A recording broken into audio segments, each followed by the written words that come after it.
President, Mr. Secretary General, fellow delegates, ladies and gentlemen. As I address this hall as President for the final time, let me recount the progress that we've made these last 8 years. From the depths of the greatest financial crisis of our time, we coordinated our response to avoid further catastrophe and return the global economy to growth. We've taken away terrorist safeguards, strengthened the non-proliferation regime, resolved the Iranian nuclear issue through diplomacy. We opened relations with Cuba, helped Colombia, and Latin America's longest war. And we welcome a democratically elected leader in Myanmar to this assembly. Our assistance is helping people feed themselves, care for the sick, power communities across Africa, and promote models of development rather than dependence. We have made international institutions like the World Bank and the International Monetary Fund more representative, while establishing a framework to protect our planet from the ravages of climate change. This is important work. It has made a real difference in the lives of our people. And it could not have happened had we not worked together. And yet, around the globe, we are seeing the same forces of global integration that have made us interdependent, also expose deep fault lines in the existing international order. We see it in the headlines every day. Around the world, refugees flow across borders in flight, brutal conflict. Financial disruptions continue to weigh upon our workers and entire communities. Across vast swaths of the Middle East, basic security, basic order has broken down. We see too many governments muzzling journalists, quashing dissent, and censoring the flow of information.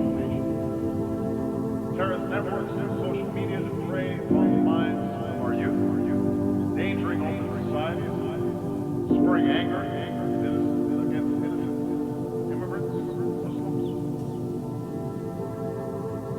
Powerful nations contest the constraints placed on them by international law. This is the paradox that defines our world today.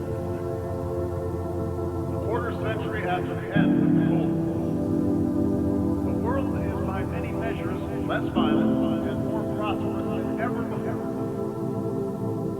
And yet our societies are filled with uncertainty and unease and strife.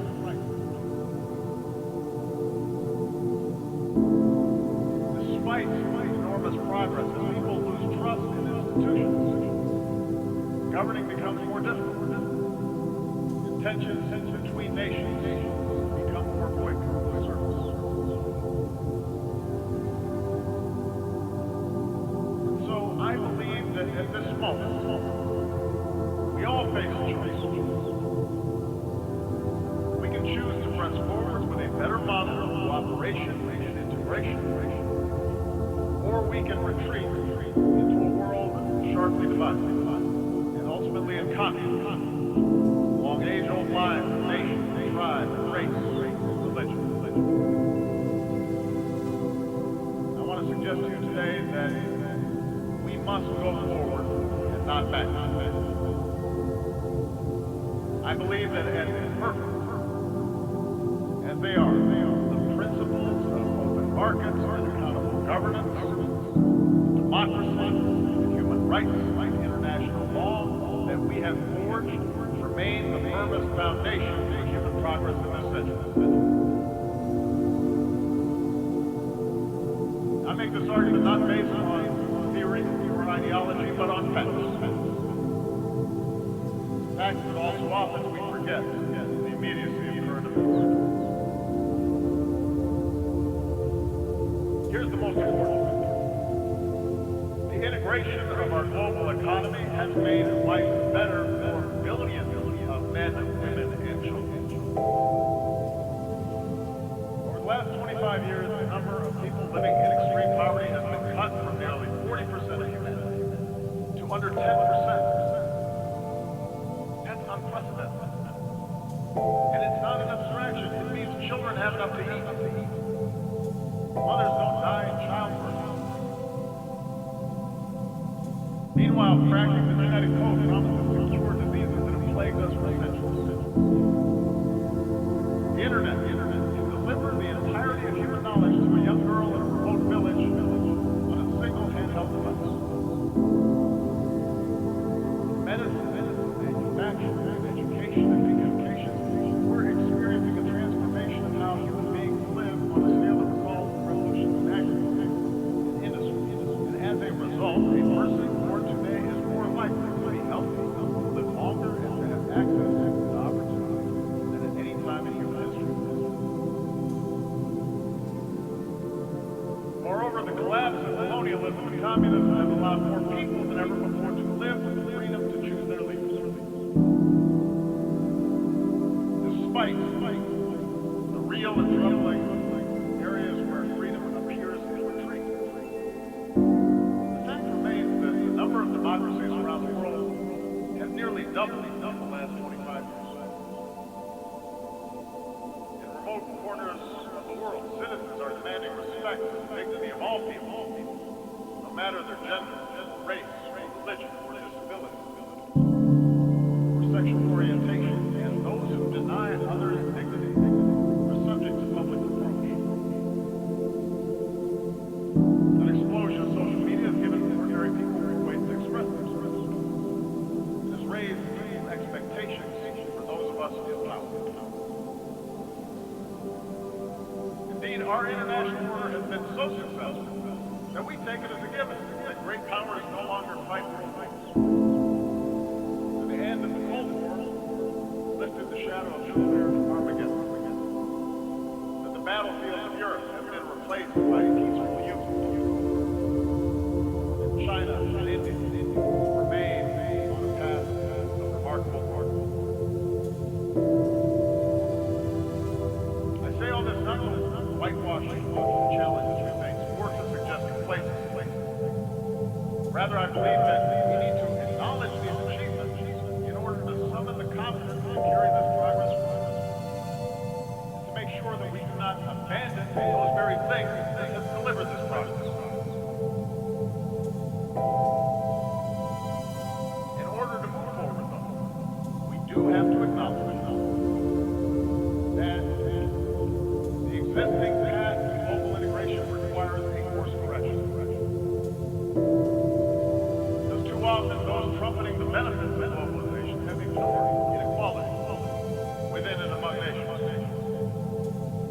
have ignored the enduring appeal of ethnic and sectarian identities, have left international institutions ill-equipped, underfunded, under-resourced in order to handle transnational challenges. And as these real problems have been neglected, alternative visions of the world have pressed forward, both in the wealthiest countries and in the poorest. Religious fundamentalism, politics of ethnicity or tribes or sects, progressive nationalism, crude populism, sometimes from the far left, more often from the far right, which seeks to restore what they believe was a better, simpler age, free from outside contamination. We cannot dismiss these visions. They are powerful. They reflect dissatisfaction among too many of our citizens. I do not believe those visions can deliver security or prosperity over the long term. But I do believe that these visions fail to recognize the very basic level of our common humanity. Moreover, I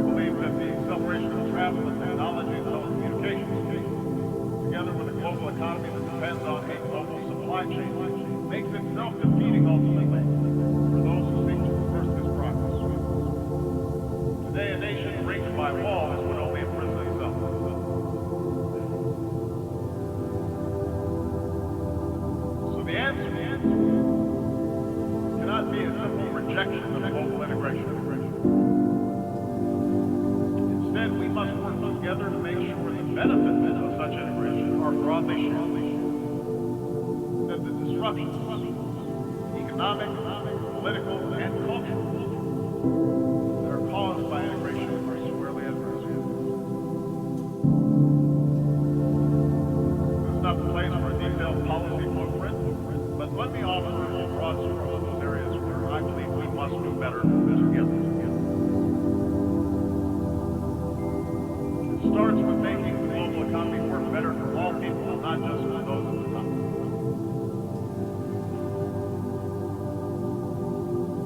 Open markets,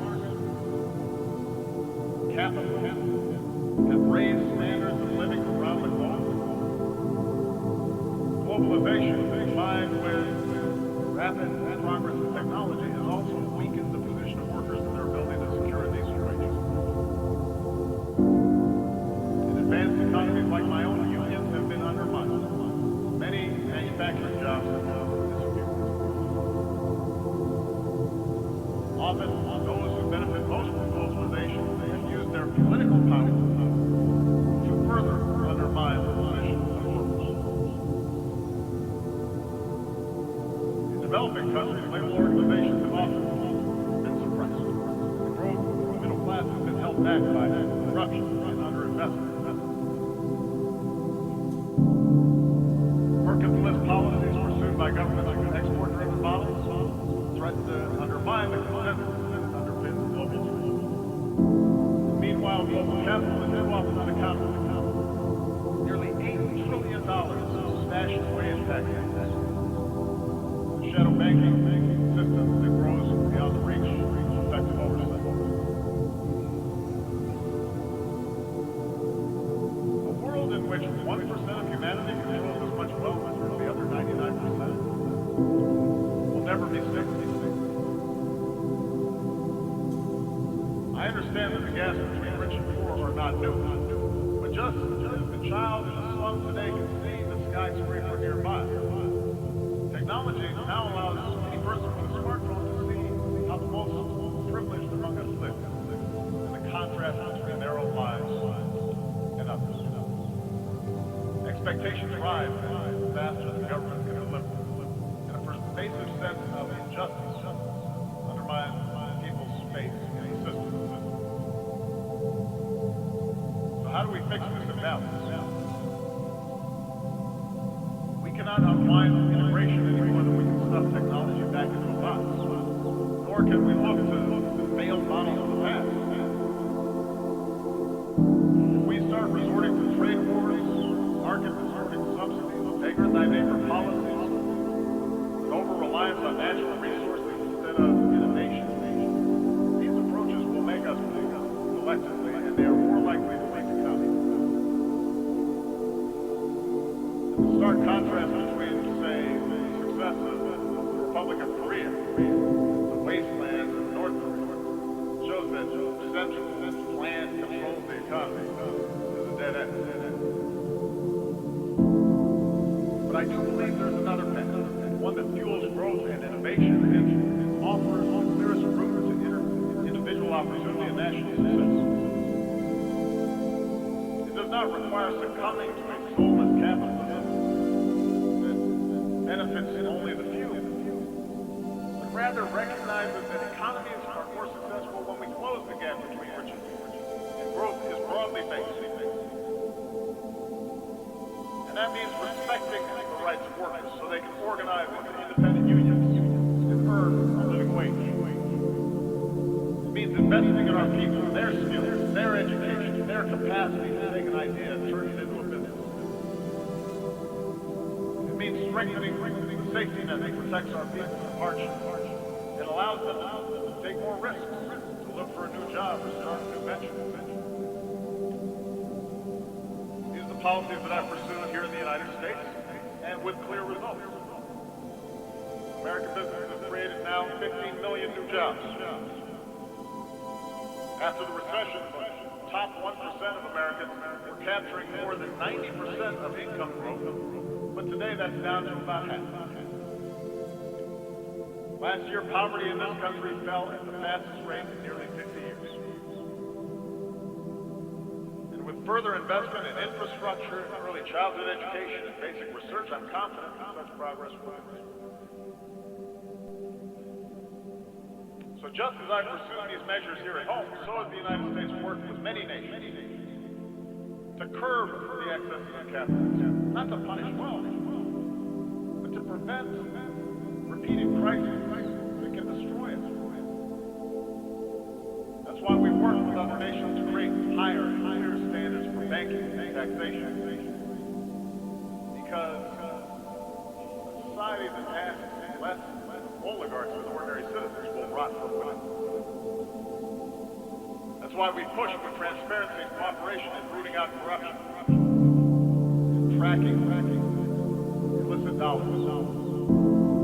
Because markets create more jobs when they're fueled by hard work, and not the capacity to extort and thrive. That's why we work to reach trade agreements that raise labor standards and raise environmental standards, as we've done with the Trans-Pacific Partnership Division, and the benefits are more broadly shared.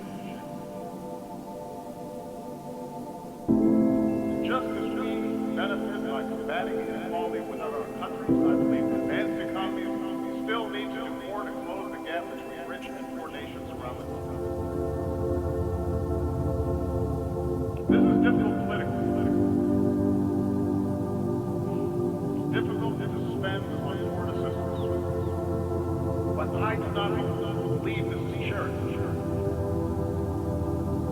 For the small fraction of what we spend for in Iraq, we can support institutions, fragile states don't collapse in the first place, and invest in emerging economies that become markets for our goods. It's not just the right thing to do, it's a smart thing to do. And that's why we need to follow through on our efforts to combat climate change. If we don't act boldly, bills that could come due.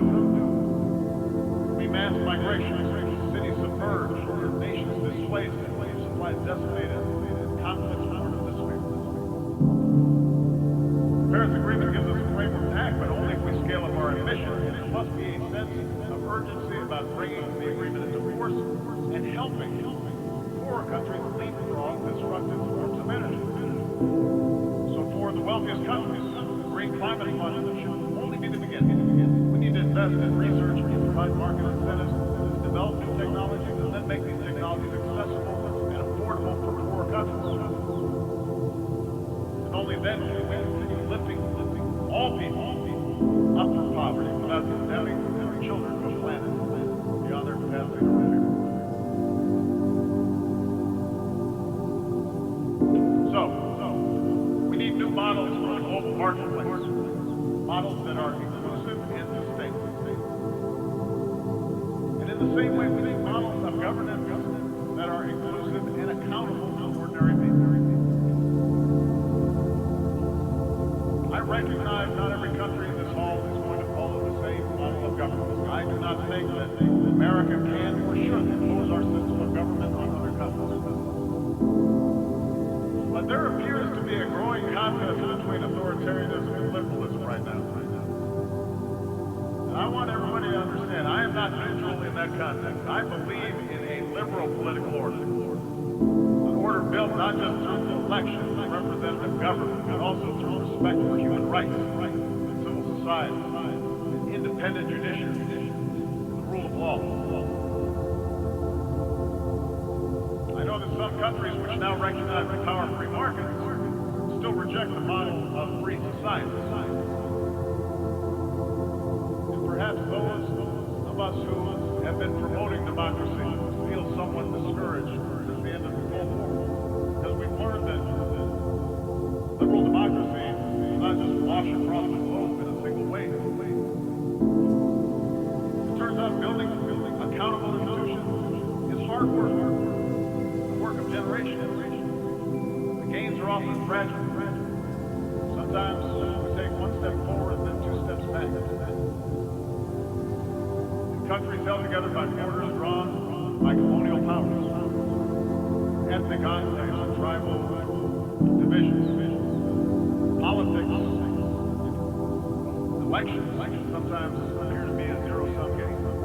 And so, given the difficulty of forging true democracy in the face of these pressures, it's no surprise that some argue the future favors the strong man,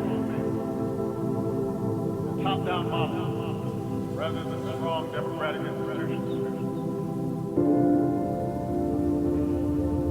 But I believe this thinking is wrong.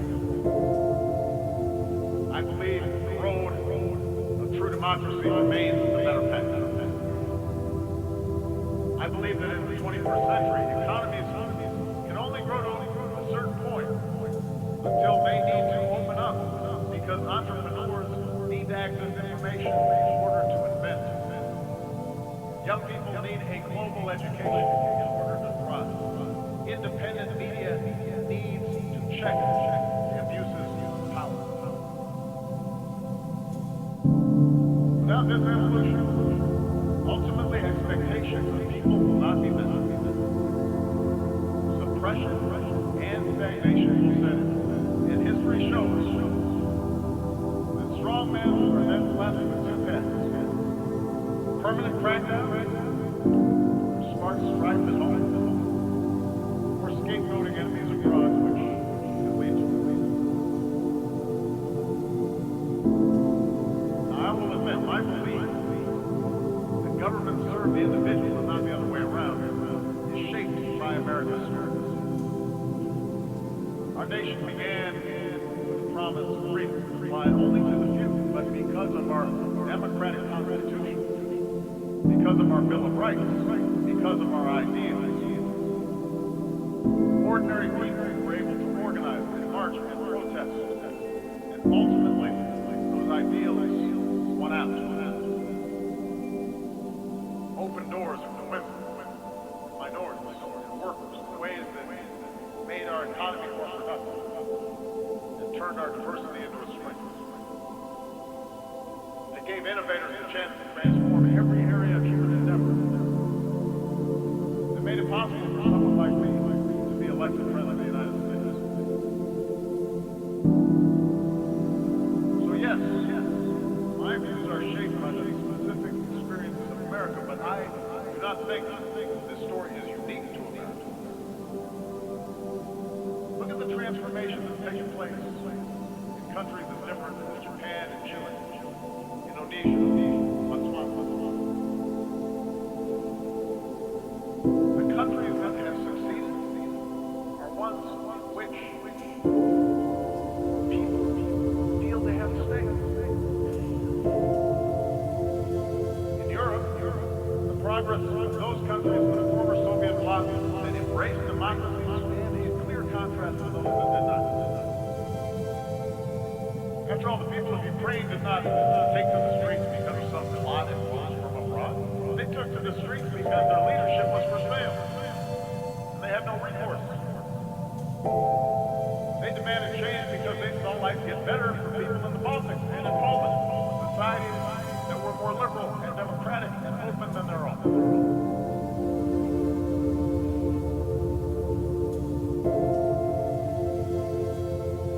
Those of us who believe in democracy, we need to speak out forcefully.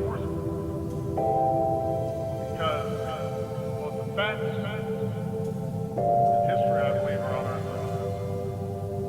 That doesn't mean democracy is without flaws. It does mean that the cure for what ails our democracy is greater engagement by our citizens, not less. Yes, in America, there is too much money in politics, too much intrinsic partisanship, too little participation by citizens, in part because patchwork laws that makes it harder to vote. In Europe, a well-intentioned Brussels often became too isolated from the normal push and pull of national politics. Too often in capitalism, decision makers have forgotten that democracy needs to be driven by civic engagement from the bottom up, not governance by experts from the top down. And so these are real problems. And as leaders of democratic governments make the case for democracy abroad, we better strive harder to set a better example at home. Moreover, every country will organize its government formed by centuries of history and the circumstances of geography, deeply held beliefs of its people. So I recognize that traditional society may value unity and cohesion more than a diverse country like my own, which was founded upon what at the time was a radical idea, the idea of the liberty of individual human beings, endowed with certain God-given rights. But that does not mean that the ordinary people in Asia, or Africa, or the Middle East somehow prefer arbitrary rule that denies them a voice in the decisions that can save their lives. I believe that spirit is universal. And if any of you doubt the universality of that desire, listen to the voices of young people everywhere who call out for freedom and dignity and the opportunity to control their own lives.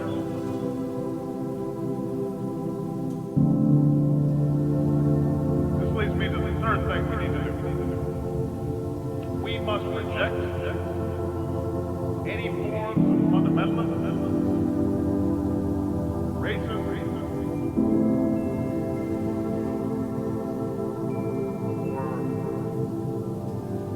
or belief in ethnic superiority that makes our traditional identities irreconcilable with modernity. Instead, we need to embrace the tolerance and multiple perspectives of all human beings. As a truism, the global integration has led to a collision of cultures. Trade, migration, the internet, all these things can challenge and unsettle our most cherished identities. We see liberal societies express opposition when women choose to cover themselves. We see protests responding to Western newspaper cartoons with caricature of Prophet Muhammad.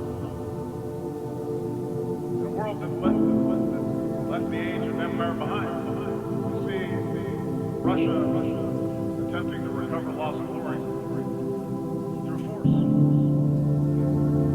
Asian powers evade competing claims of history. And in Europe and the United States, you see people wrestle with concerns about immigration and changing demographics, and suggesting that somehow people who look different are corrupting the character of our countries. So there's no easy answer to resolving all these social forces. And we must respect the meaning that people draw from their own traditions, from their religion, from their ethnicity, from their sense of nation.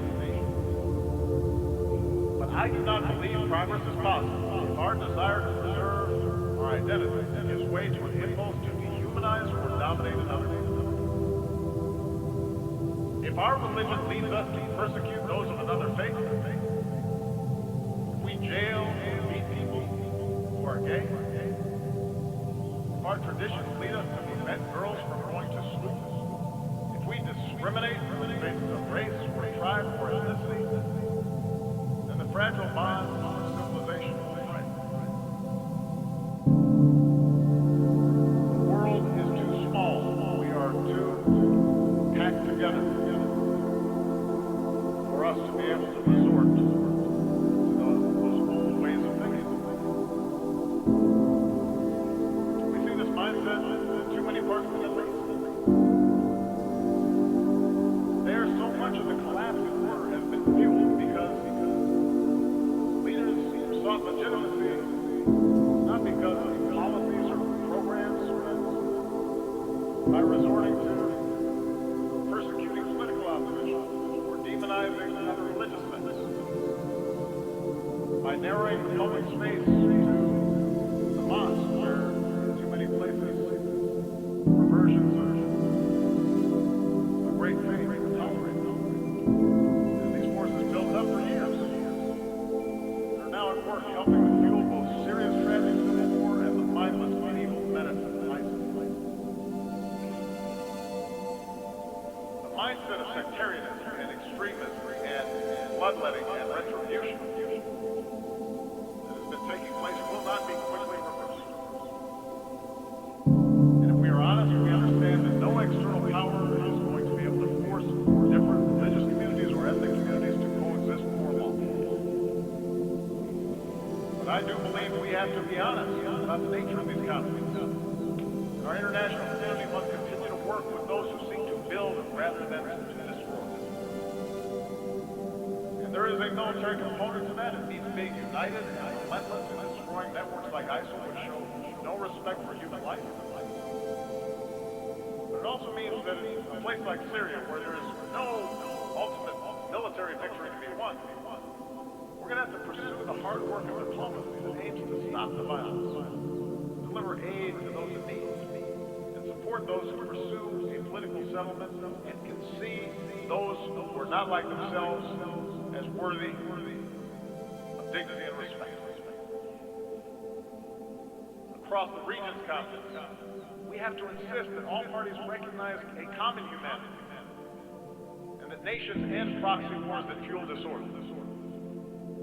Because until basic questions are answered about how communities coexist, the embers of extremism will continue to burn. Countless human beings will suffer, most of all in that region. But extremism will continue to be exported overseas. The world is too small for us to simply be able to build a wall and prevent it from affecting our own societies. What is true in the Middle East is true for all of us. Surely religious traditions can be honored and upheld while teaching young people science and math rather than in politics. Surely we can sustain our unique traditions while giving women their full and rightful role in the politics and economics of the nation. Surely we can rally our nation in solidarity while recognizing equal treatment for all communities, whether it's a religious minority in Myanmar, or an ethnic minority in Burundi, or a racial minority right here in the United States. And surely Israelis and Palestinians will be better off if Palestinians reject incitement and recognize the legitimacy of Israel. Israel recognizes that it cannot permanently occupy Palestinian land.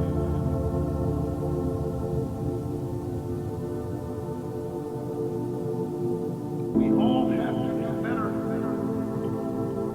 as leaders in tamping down rather than encouraging the notion of identity that leads us to diminish others.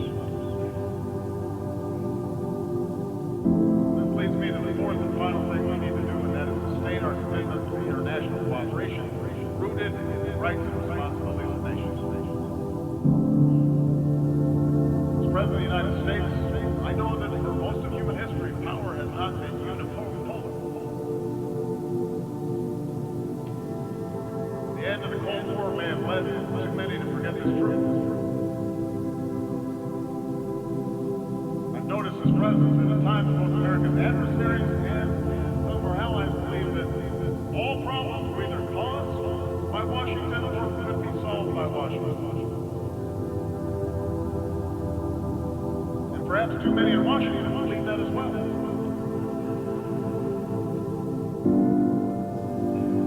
But I believe America has been a rare superpower in human history, insofar as it has been willing to think beyond narrow self-interest. And while we've made our share of mistakes over these last 25 years, I've acknowledged some. We have strived, sometimes at great sacrifice, to align better our actions and our ideas. As a consequence, I believe we have been a force for good. We have secured allies. We've acted to protect the vulnerable. We've supported human rights and welcomed scrutiny of our own actions. We've bound our power to international laws and institutions. When we made mistakes, we've tried to acknowledge them. We have worked to roll back poverty and hunger and disease beyond our borders, not just within our borders.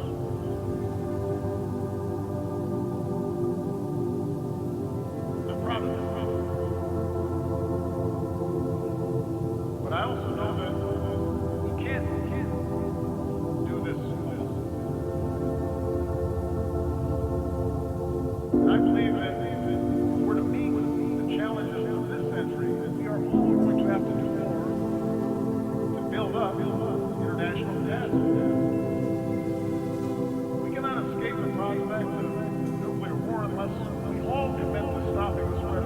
weapons and pursuing a world without them.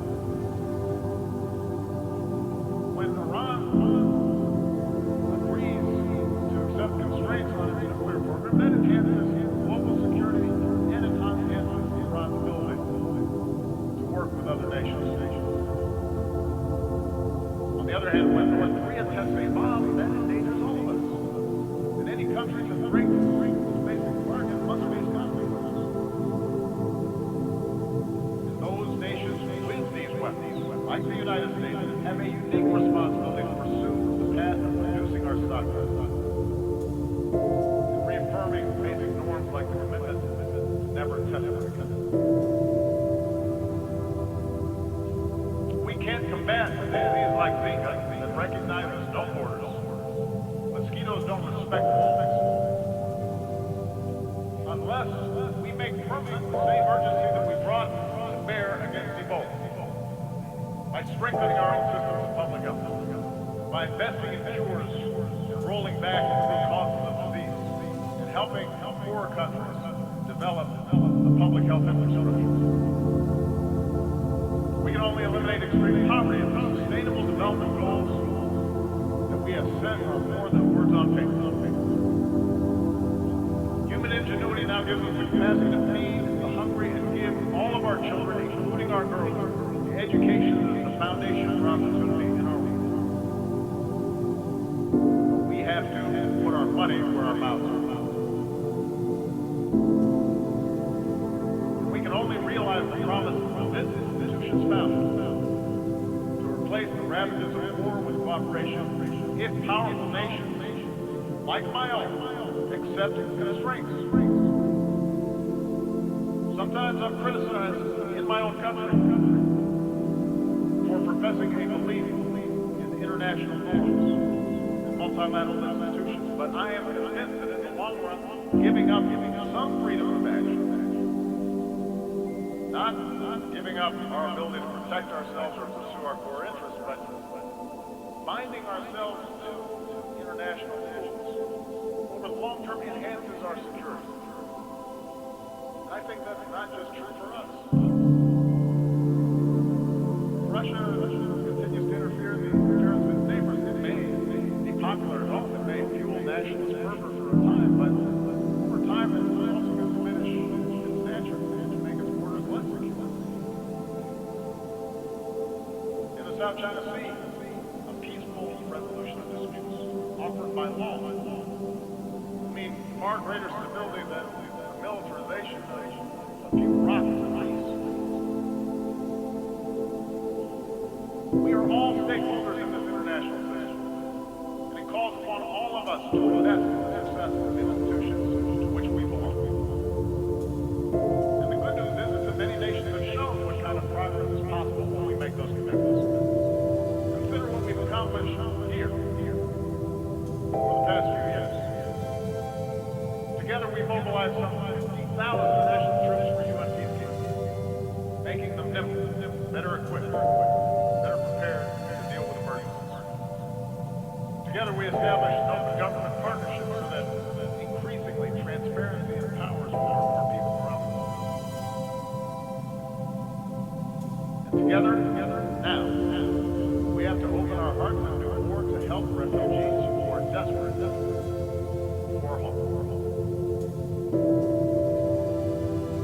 We should all welcome the pledges of increased assistance made at this General Assembly gathering. I'll be discussing that more this afternoon, but we have to follow through even when the politics are hard. Because in the eyes of innocent men and women and children who, through no fault of their own, had to flee everything that they know, everything that they love, we have to have the empathy to see ourselves. We have to imagine what it would be like for our family, for our children.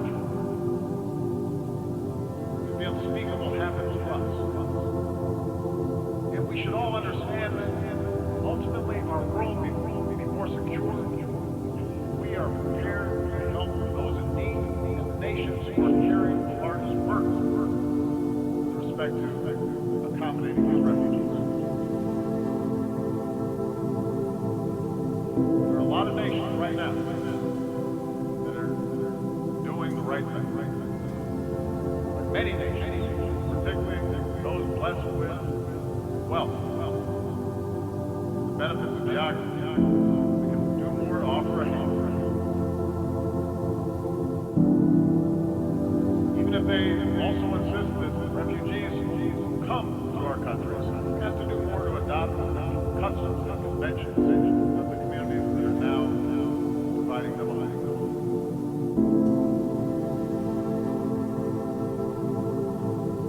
Let me conclude by saying that I recognize history tells a different story than the one that I've talked about here today. There's a much darker and more cynical view of history than we can adopt. Human beings are too often motivated by greed and by power. Big countries, most of history, have pushed smaller ones around. Tribes and ethnic groups, nation states, and very often found it most convenient to define themselves by what they hate, not just those ideas that bind them together. Time and again, human beings have believed that they finally arrived at a period of enlightenment, only to repeat that cycle of conflict and suffering. Perhaps that's our thing. We have to remember that the choices of individual human beings led to repeated world events.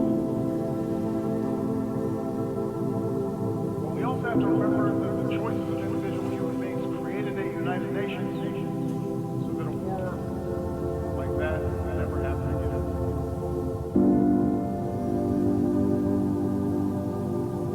Each of us, as leaders, each nation, can choose to reject those who appeal to our worst impulses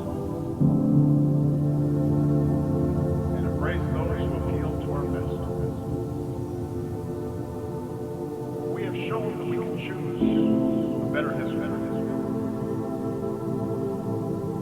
Sitting in a prison cell, the young Martin Luther King Jr. wrote that human progress never rolls on the wheels of inevitability. It comes through the tireless efforts of men willing to be co-workers with God.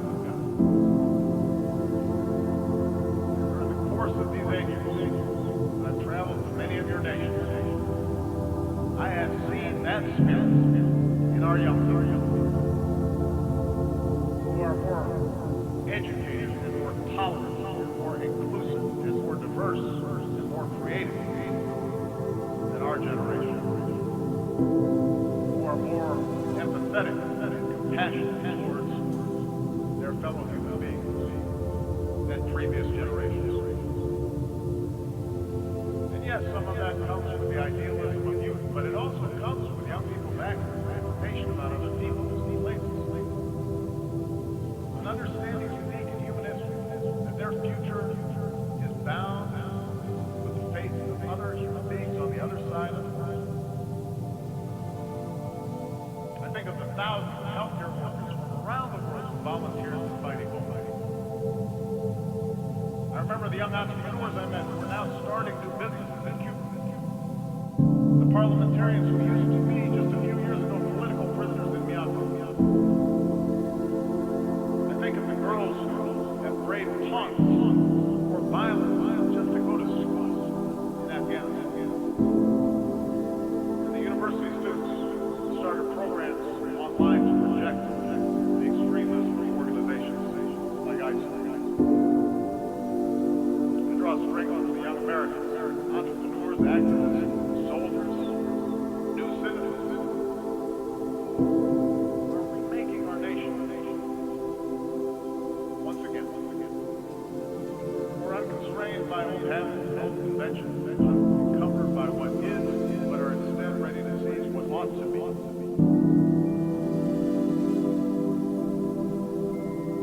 My own family is made up of flesh and blood and traditions, cultures and faiths from a lot of different parts of the world.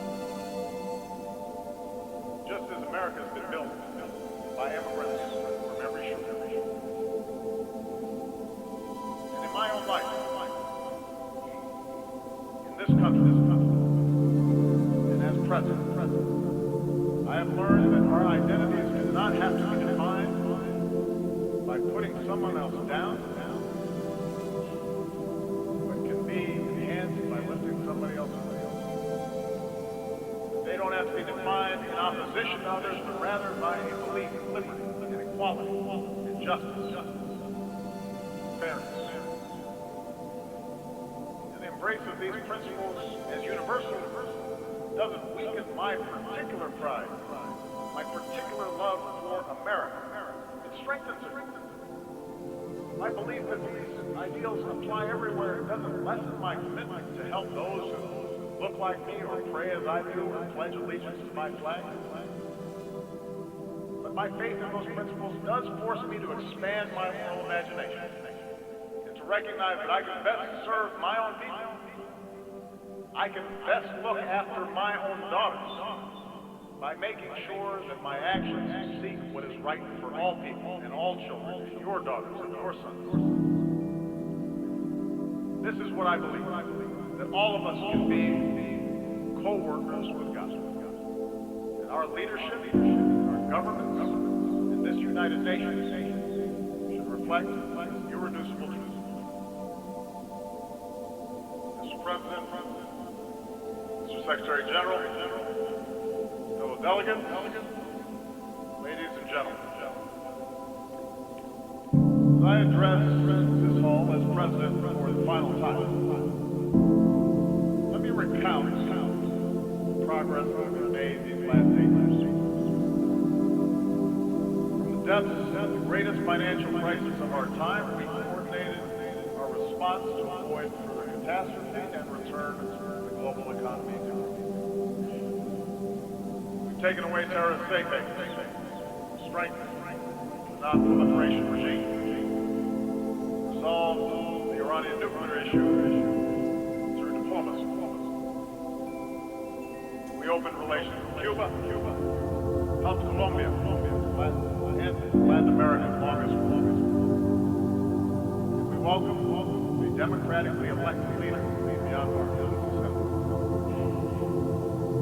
Our assistance is helping people feed themselves, care for the sick, power communities across Africa, and promote models of development rather than dependence. And we have made international institutions like the World Bank and the International Monetary Fund more representative, while establishing a framework to protect our planet from the ravages of climate change. This is important work. It has made a real difference in the lives of our people. And it could not have happened had we not worked together. And yet, around the globe, we are seeing the same forces of global integration that have made us interdependent. Also expose deep fault lines in the existing international order. We see it in the headlines every day. Around the world, refugees flow across borders in flight, brutal conflict. Financial disruptions continue to weigh upon our workers and entire communities. Across vast swaths of the Middle East, the basic security, basic order has broken down. We see too many governments muzzling journalists, quashing dissent, censoring the flow of information. Terrorist networks and social media that prey upon the minds of our youth, endangering open societies, spurring anger against innocent immigrants, powerful nations contest the constraints placed on them by international law. This is the paradox that defines our world today. A quarter century after the end of the Cold War, the world is by many measures less violent, and more prosperous than ever before. And yet our society is filled with uncertainty and unease and strife.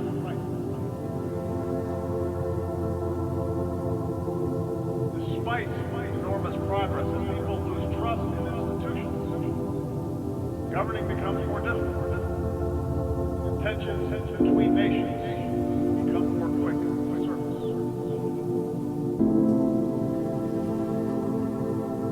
So I believe that at this moment, we all face a choice.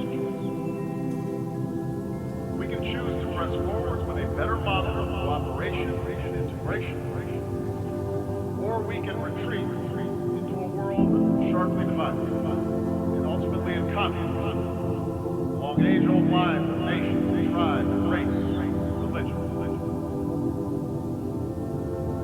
I want to suggest to you today that we must go forward and not back. I believe that as imperfect as they are, the principles of open markets and accountable governance, democracy, and human rights, like international law, that we have forged remain the firmest foundation for human progress in this century. I make this argument not based on theory or ideology, but on facts. Facts that all too often we forget in the immediacy of current events. Here's the most important thing. The integration of our global economy has made life better for billions of men, women, and children. For the last 25 years, the number of people living in extreme poverty has been cut from nearly 40% of humanity to under 10%. That's unprecedented. And it's not an abstraction. It means children have enough to eat. Mothers don't die in childbirth. Meanwhile, cracking the genetic code promises to cure diseases that have plagued us for centuries. The internet can deliver the entirety of human knowledge to a young girl in a remote village on a single handheld device. Medicine, manufacturing, and education and communications, we're experiencing a transformation of how human beings live on a scale that recalls the revolution in agriculture and industry. And as a result, a person born today is more likely to be healthy, to live longer, and to have access to opportunity than at any time in human history. Moreover, the collapse of colonialism and communism has allowed more people than ever before to live with the freedom to choose their leaders. Despite the real and troubling areas where freedom appears in retreat, the fact remains that the number of democracies around the world has nearly doubled in the last 25 years. In remote corners of the world, citizens are demanding respect for the dignity of all people, no matter their gender, race, religion, or disability, or sexual orientation, and those who deny others dignity are subject to public reproach. An explosion of social media has given ordinary people more ways to express themselves. It has raised expectations for those of us in power. Indeed, our international order has been so successful that we take it as a given that great powers no longer fight for fights. At the end of the Cold War, lifted the shadow of nuclear Armageddon. And the battlefields of Europe have been replaced by peaceful youth.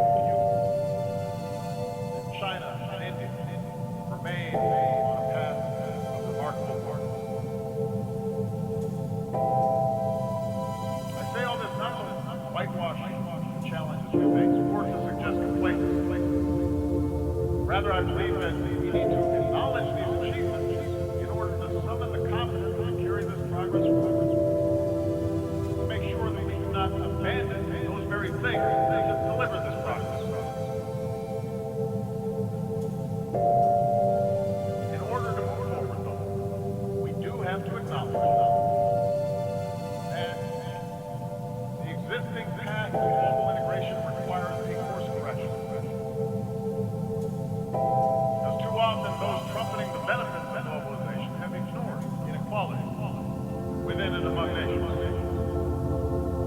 have ignored the enduring appeal of ethnic and sectarian identities,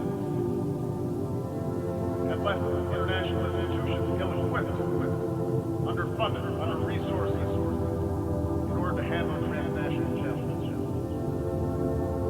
And as these real problems have been neglected, alternative visions of the world have pressed forward, both in the wealthiest countries and in the poorest.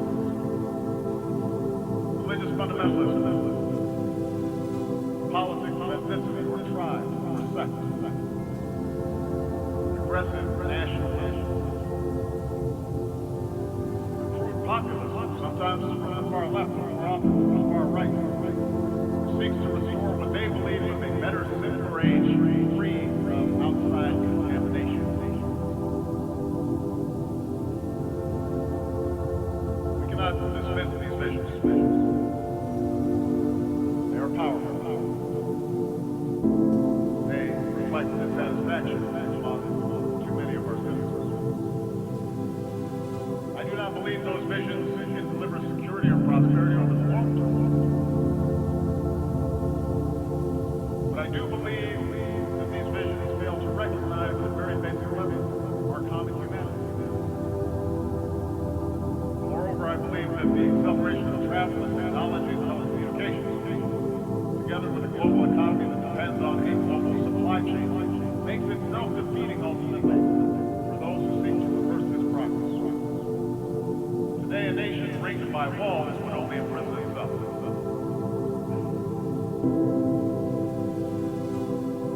So the answer cannot be a simple rejection of global integration. Instead, we must work together to make sure the benefits of such integration are broadly shared.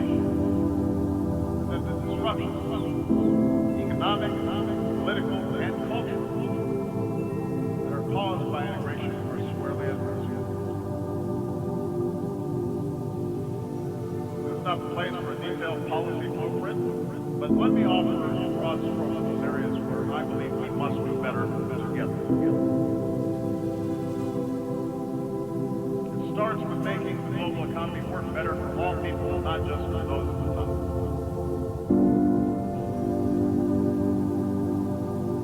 Open markets, capitalism have raised standards of living around the globe. Globalization, combined with rapid progress in technology, has also weakened the position of workers and their ability to secure a decent wage. In advanced economies like my own, unions have been undermined. Many manufacturing jobs have disappeared. Often, those who benefit most from globalization have used their political power to further undermine the position of workers. In developing countries, labor organizations have often been suppressed. The growth of the middle class has been held back by corruption and underinvestment. Mercantilist policies pursued by governments who export-driven models threaten to undermine the consensus that underpins global trade. Meanwhile, global capital is too often unaccounted for. Nearly $8 trillion stashed away in tax havens. The shadow banking system that grows beyond the reach of effective oversight.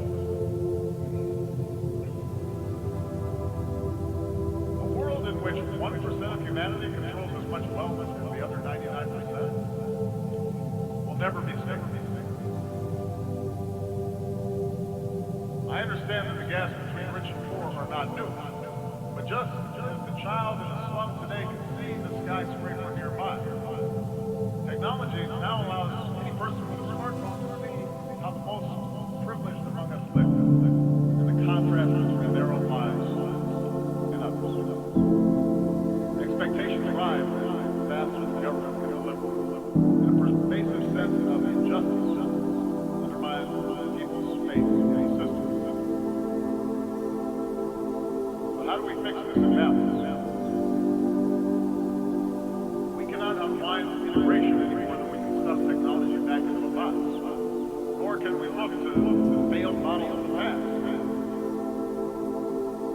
If we start resorting to trade wars, market-distorting subsidies, beggar-thy-neighbor policies, and over-reliance on natural resources instead of innovation. These approaches will make us poor collectively, and they are more likely to lead to communism.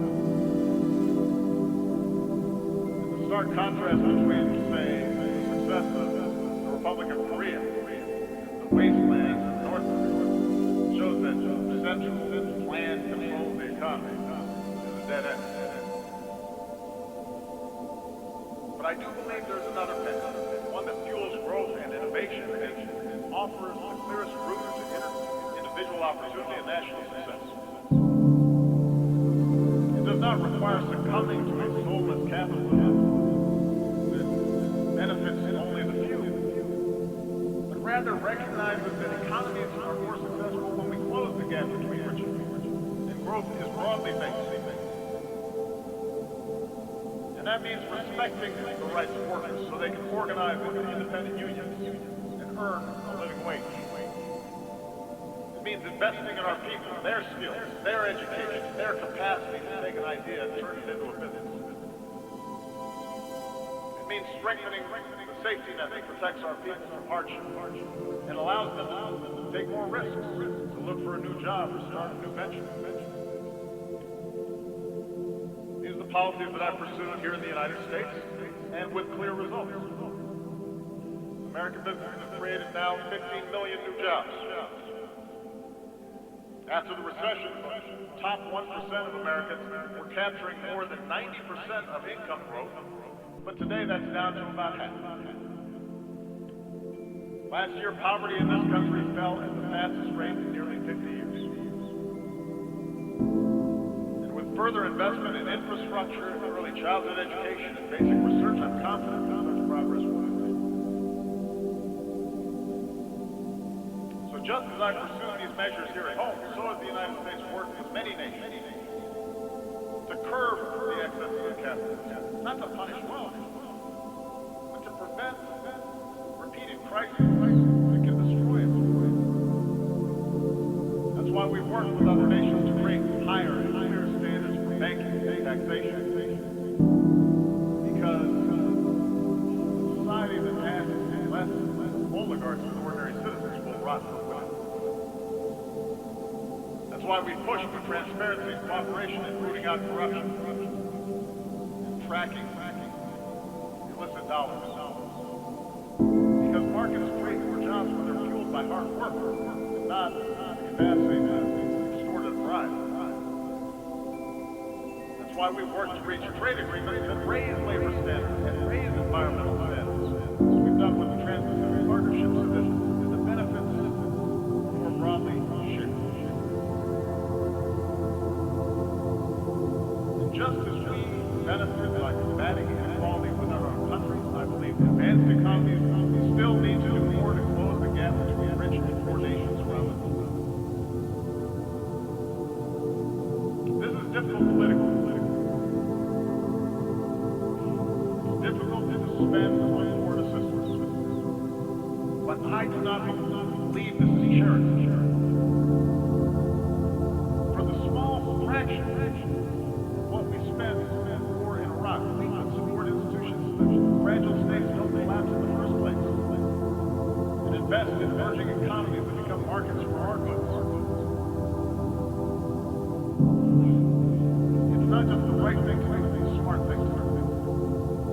And that's why we need to follow through on our efforts to combat climate change. If we don't act boldly, bills that could come due will be mass migration, cities submerged, nations displaced, and food supplies decimated, and conflicts born of despair.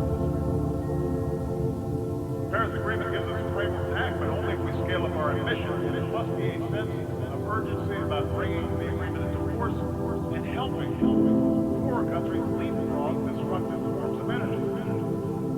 So for the wealthiest countries, the Green Climate Fund should only be the beginning. We need to invest in research and provide market incentives to develop new technologies and then make these technologies accessible and affordable for poorer countries. And only then can we continue lifting all people up from poverty without condemning our children to a planet beyond their capacity to repair.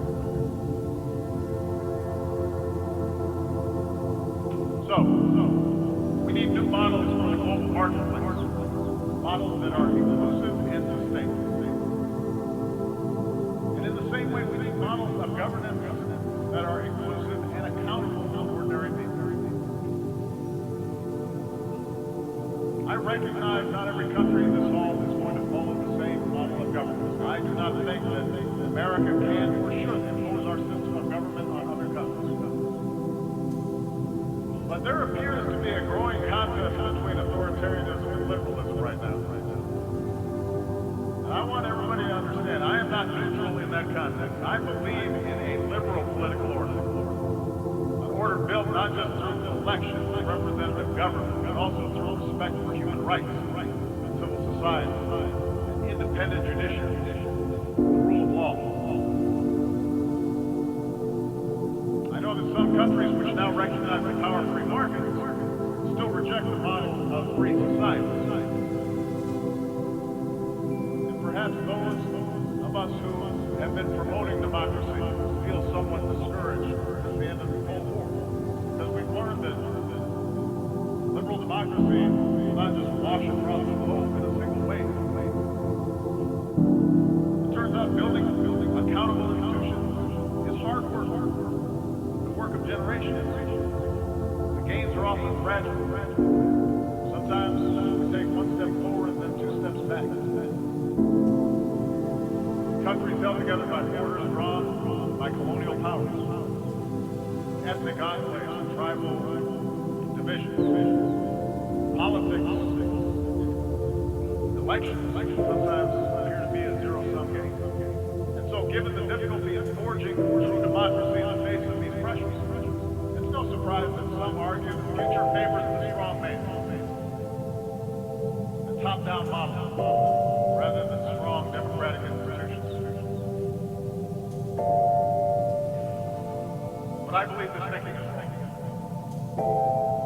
I believe the road of true democracy remains the better path. I believe that in the 21st century, economies can only grow to a certain point until they need to open up, because entrepreneurs need to access information in order to invent. Young people need a global education in order to thrive. Independent media needs to check the abuses of power. Without this evolution, ultimately expectations of people will not be met. Suppression and stagnation will set in. And history shows that strong men are then left with two paths. Permanent crackdown, which sparks strife at home, or scapegoating enemies abroad, which can lead to defeat. Now, I will admit, my belief that government serve the individual and not the other way around is shaped by America's story. Our nation began with the promise of freedom, applied only to the few, but because of our democratic constitution, because of our Bill of Rights, because of our ideals, ordinary people were able to organize and march and protest, and ultimately those ideals won out. Open doors for women, minorities, and workers in ways that made our economy more productive and turned our diversity into a strength. They gave innovators a chance to transform every area of human endeavor. It made it possible for someone like me to be elected President of the United States. So yes, my views are shaped by the specific experiences of America, but I do not think this story is unique to America. Look at the transformation that's taken place in countries that differ from Japan and Chile, Indonesia, Botswana. The countries that have succeeded are ones in which people feel they have to stay.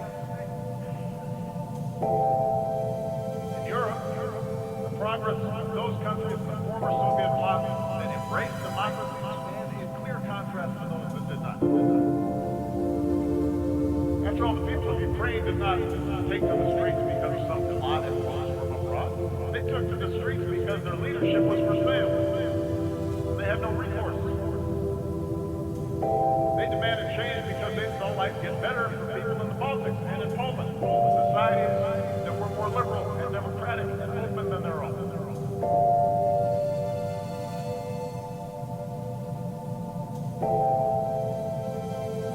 Those of us who believe in democracy, we need to speak out forcefully. Because both the facts and history, I believe, are on our side. That doesn't mean democracies are without flaws. It does mean that the cure for what ails our democracies is greater engagement by our citizens, not less. Yes, in America, there is too much money in politics, too much entrenched partisanship, too little participation by citizens, in part because patchwork laws that makes it harder to vote. In Europe, a well-intentioned Brussels often became too isolated from the normal push and pull of national politics. Too often in capitals, decision makers have forgotten that democracy needs to be driven by civic engagement from the bottom up, not governance by experts from the top down. And so these are real problems. And as leaders of democratic governments make the case for democracy abroad, we better strive harder to set a better example at home. Moreover, every country will organize its government informed by centuries of history and the circumstances of geography, deeply held beliefs of its people.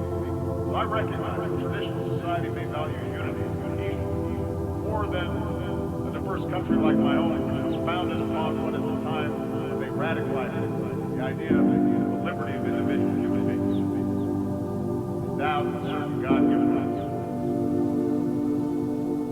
But that does not mean that the ordinary people in Asia, or Africa, or the Middle East somehow prefer arbitrary rule that denies them a voice in the decisions that can save their lives. I believe that spirit is universal. And if any of you doubt the universality of that desire, listen to the voices of young people everywhere who call out for freedom and dignity and the opportunity to control their own lives.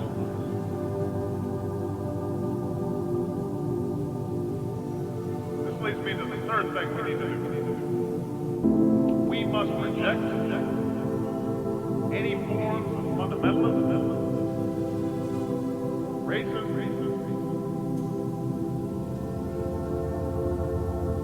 or belief in ethnic superiority that makes our traditional identities irreconcilable with modernity. Instead, we need to embrace tolerance and self-respect of all human beings. It's a truism that global integration has led to a collision of cultures. Trade, migration, the internet, all these things can challenge and unsettle our most cherished identities. We see liberal societies express opposition when women choose to cover themselves. We see protests responding to Western newspaper cartoons with caricature and Prophet Muhammad. In a world that left the age of empire behind, we see Russia attempting to recover lost glory through force. Asian powers make competing claims of history. And in Europe and the United States, you see people wrestle with concerns about immigration and changing demographics, and suggesting that somehow people who look different are corrupting the character of our country. There's no easy answer to resolving all these social forces. And we must respect the meaning that people draw from their own traditions, from their religion, from their ethnicity, from their sense of nation.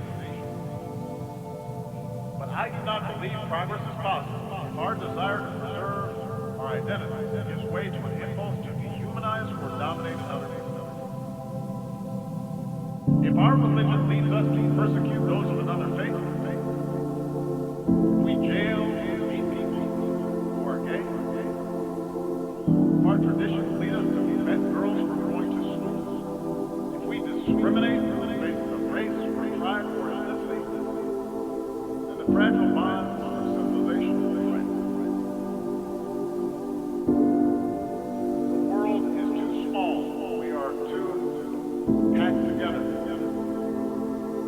for us to be able to resort to those old ways of thinking. We see this mindset in too many parts of the Middle East. There, so much of the collapse in order has been fueled because leaders sought legitimacy not because of policies or programs, by resorting to persecuting political opposition or demonizing other religious sects,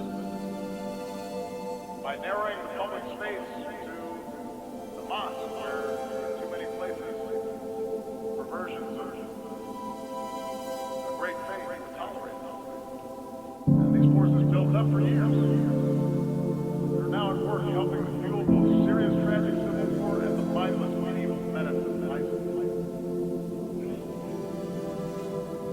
The mindset of sectarianism and extremism and bloodletting and retribution that has been taking place will not be quickly reversed. And if we are honest, we understand that no external power is going to be able to force different religious communities or ethnic communities to coexist for long. But I do believe we have to be honest about the nature of these conflicts. And our international community must continue to work with those who seek to build rather than to destroy. And there is a military component to that. It means being united and relentless in destroying networks like ISIL, which show no respect for human life. But it also means that in a place like Syria, where there is no ultimate military victory to be won, we're going to have to pursue the hard work of diplomacy that aims to stop the violence, deliver aid to those in need, and support those who pursue a political settlement and can see those who are not like themselves as worthy of dignity and respect.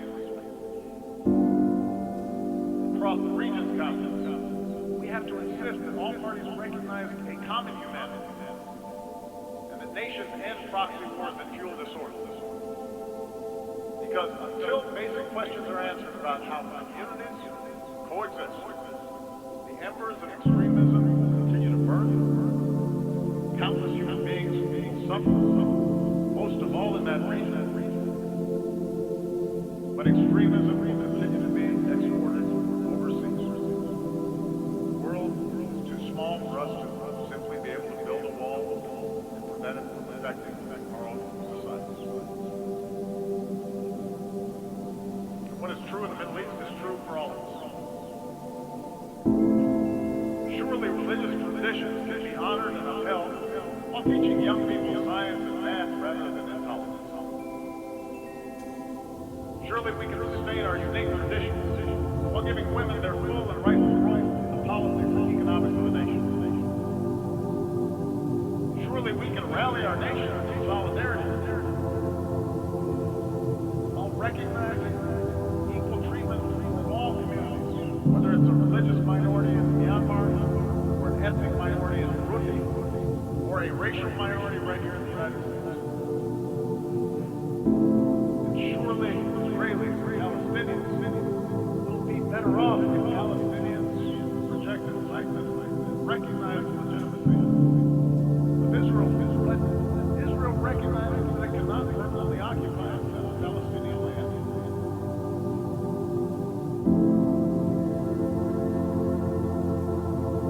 We all have to do better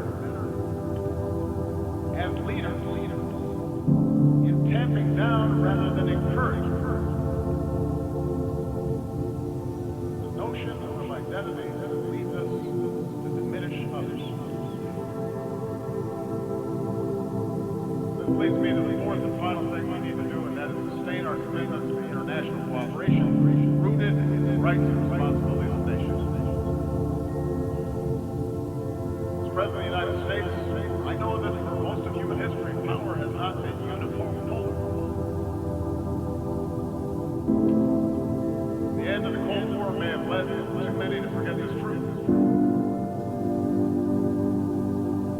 I've noticed this presence at times both American adversaries and some of our allies believe that all problems were either caused by Washington or could be solved by Washington. And perhaps too many in Washington believe that as well.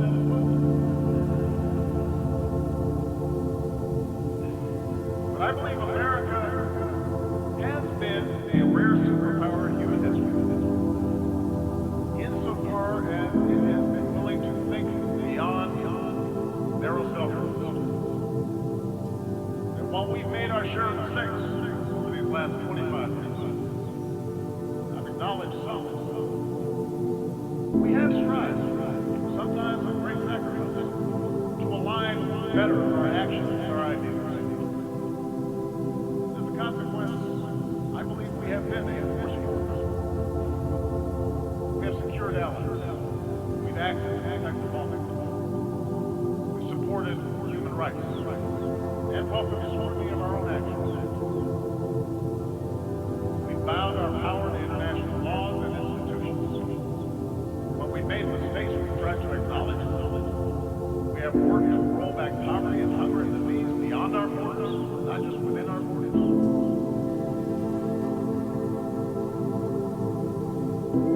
I'm proud of it. But I also know that we can't do this alone. And I believe that for to meet the challenges of this century, that we are all going to have to do more to build up international capacity. We cannot escape the prospect of nuclear war unless we all commit to stopping the spread of nuclear weapons and pursuing a world without them.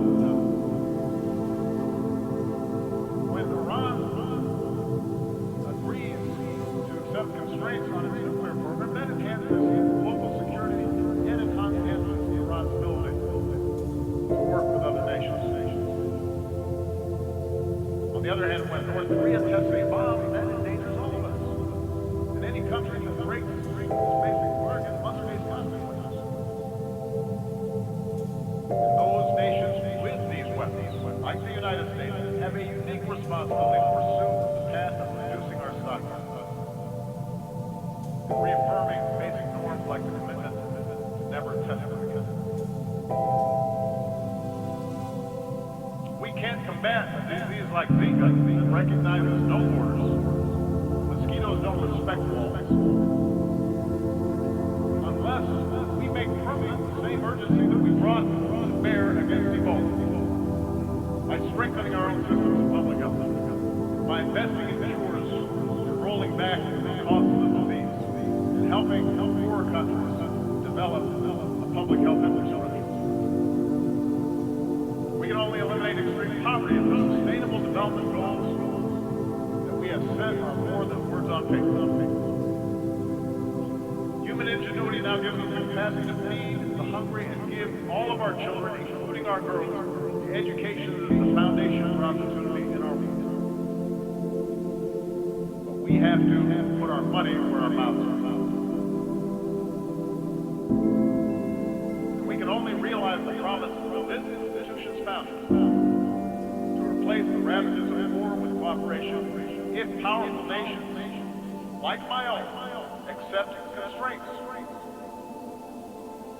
Sometimes I'm criticized in my own country for professing a belief in international norms and multilateral institutions, but I am convinced that in the long run, giving up some freedom of action, not giving up our ability to protect ourselves or pursue our core interests, but binding ourselves to international rules over the long term enhances our security. And I think that's not just true for us. Russia continues to interfere in the affairs of its neighbors. It may be popular at home, it may fuel nationalist fervor for a time, but over time it's also going to diminish its stature and make us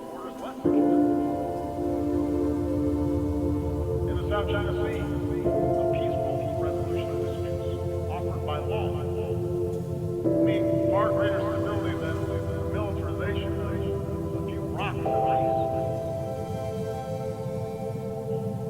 We are all stakeholders in this international system, and it calls upon all of us to invest in the success of institutions to which we belong.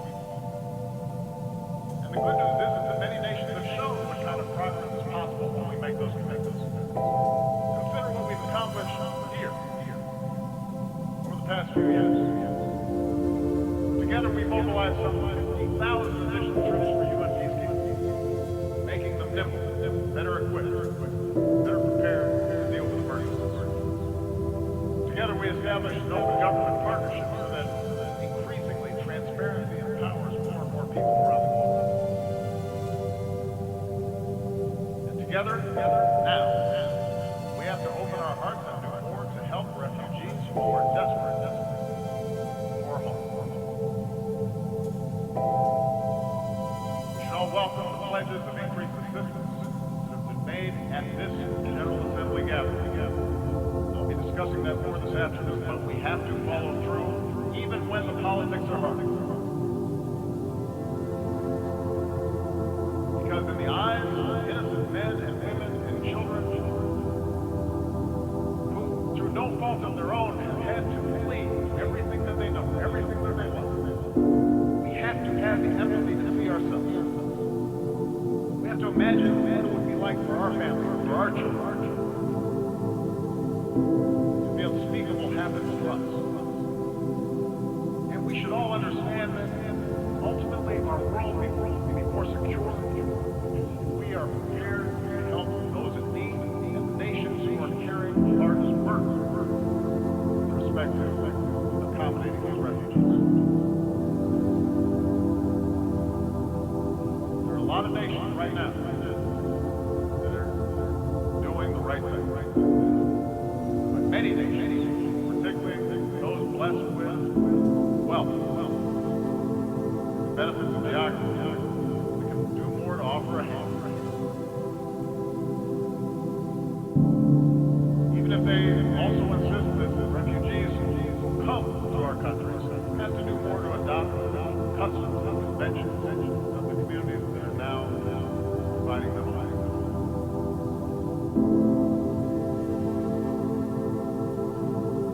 Let me conclude by saying that I recognize history tells a different story than the one that I've talked about here today. There's a much darker and more cynical view of history that we could adopt. Human beings are too often motivated by greed and by power. Big countries, most of history, have pushed smaller ones around. Tribes and ethnic groups, nation states, are very often found it most convenient to define themselves by what they hate, not just those ideas that bind them together. Time and again, human beings have believed that they finally arrived at a period of enlightenment, only to repeat that cycle of conflict and suffering. Perhaps that's our fate. We have to remember that the choices of individual human beings led to repeated world wars. But we also have to remember that the choices of individual human beings created a United Nations so that a war like that never happened again.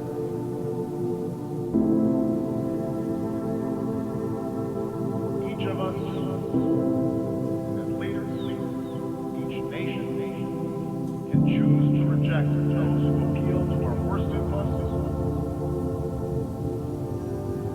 and embrace those who appeal to our best. We have shown that we can choose a better history.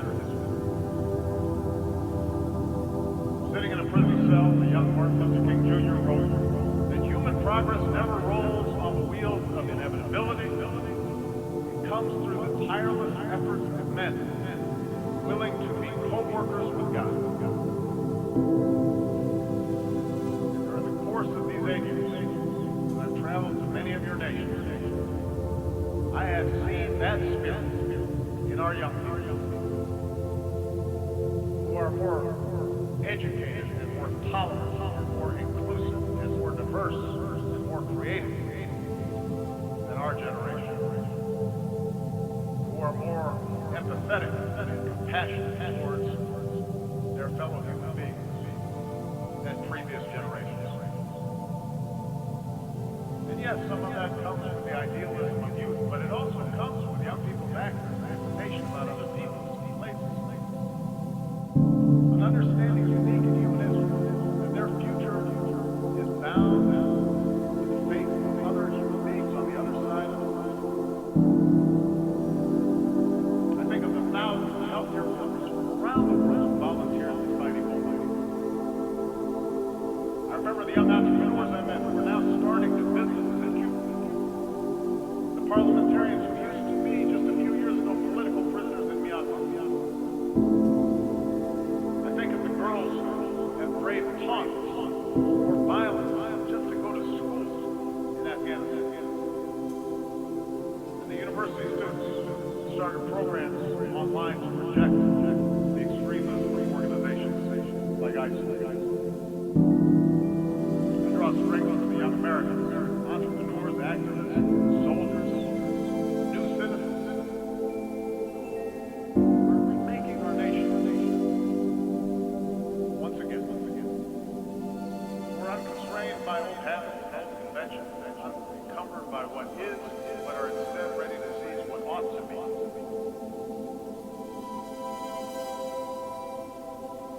My own family is made up of flesh and blood and traditions, cultures and faiths from a lot of different parts of the world. Just as America has been built by immigrants from every shore. And in my own life, in this country, and as president, I have learned that our identities do not have to be defined by putting someone else down, but can be enhanced by lifting somebody else up. They don't have to be defined in opposition to others, but rather by a belief in liberty and equality and justice and fairness. And the embrace of these principles as universal doesn't weaken my particular pride, my particular love for America. It strengthens it. My belief that these ideals apply everywhere doesn't lessen my commitment to help those who look like me or pray as I do or pledge allegiance to my flag. But my faith in those principles does force me to expand my moral imagination and to recognize that I can best serve my own people. I can best look after my own daughters by making sure that my actions seek what is right for all people and all children, and your daughters and your sons.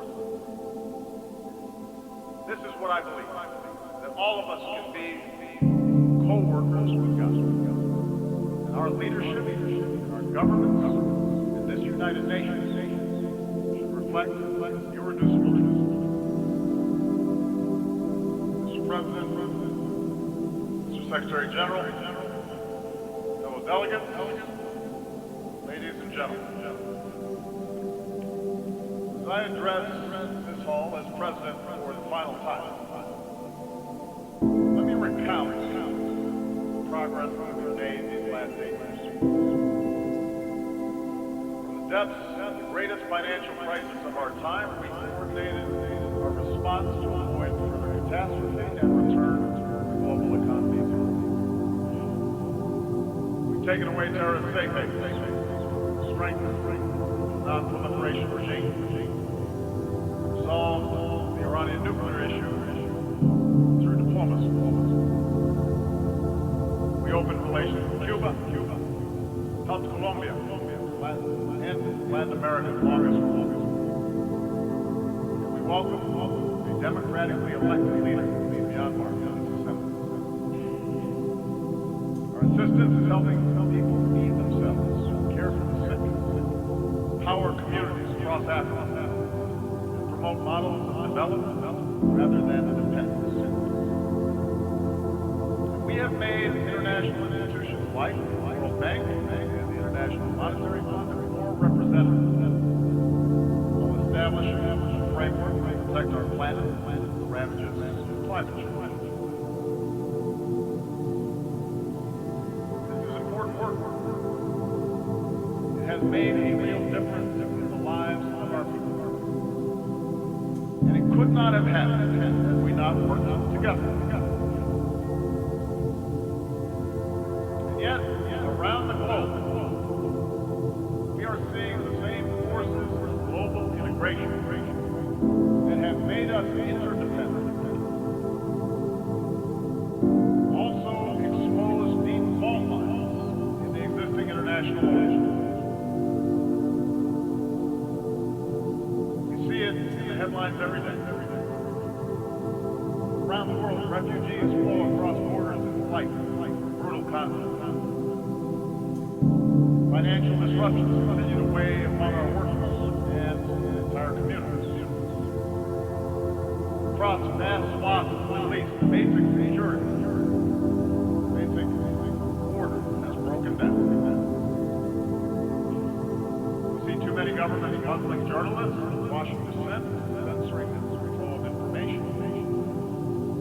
Terrorist networks and social media that prey upon the minds of our youth, endangering open societies, spurring anger against innocent immigrants, Muslims.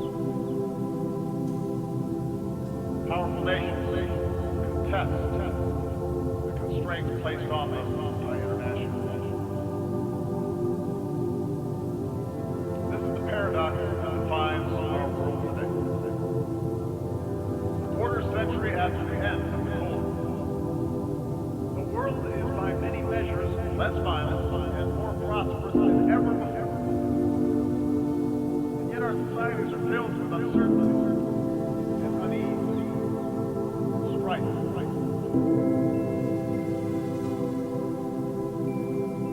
Despite enormous progress, people lose trust in institutions.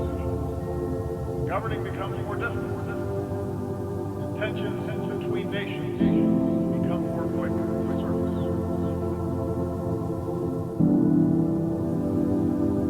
So I believe that at this moment, we all face a choice.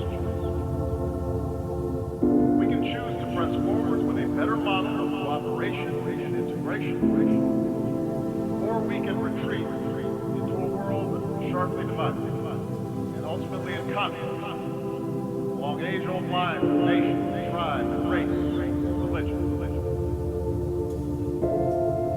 I want to suggest to you today that we must go forward and not back. I believe that as imperfect as they are, the principles of open markets and accountable governance, democracy, human rights, international law that we have forged remain the firmest foundation for human progress in this century. I make this argument not based on theory or ideology, but on facts. Facts that all too often we forget in the immediacy of current events. Here's the most important thing. The integration of our global economy has made life better for billions of men, women, and children. Over the last 25 years, the number of people living in extreme poverty has been cut from nearly 40% of humanity to under 10%. That's unprecedented. And it's not an abstraction. It means children have enough to eat. Mothers don't die in childbirth. Meanwhile, cracking the genetic code promises to cure diseases that have plagued us for centuries. The internet can deliver the entirety of human knowledge to a young girl in a remote village on a single handheld device. Medicine, manufacturing, education, and communications, we're experiencing a transformation of how human beings live on a scale that recalls the revolutions in agriculture and industry. And as a result, a person born today is more likely to be healthy,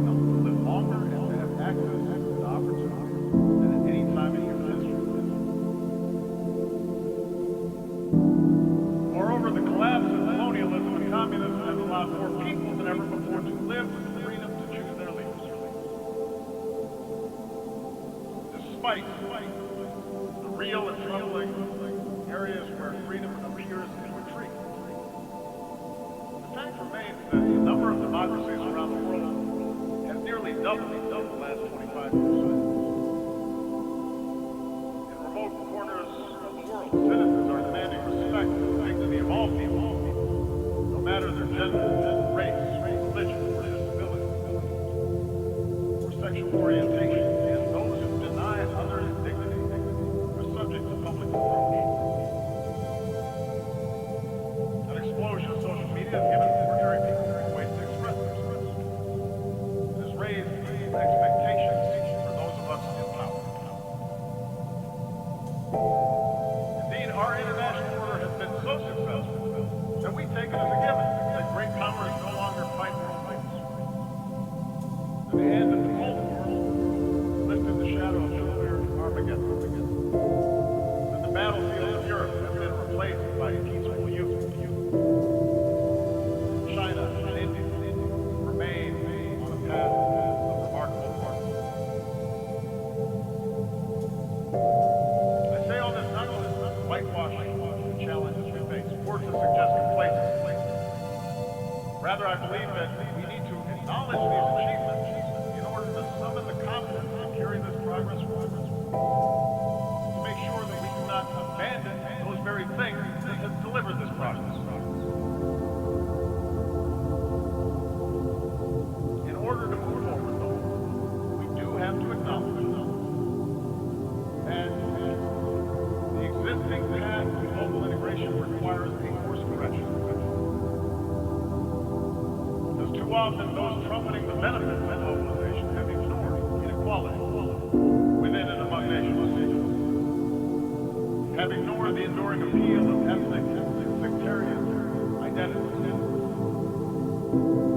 have left international institutions ill-equipped, underfunded, under-resourced in order to handle transnational challenges.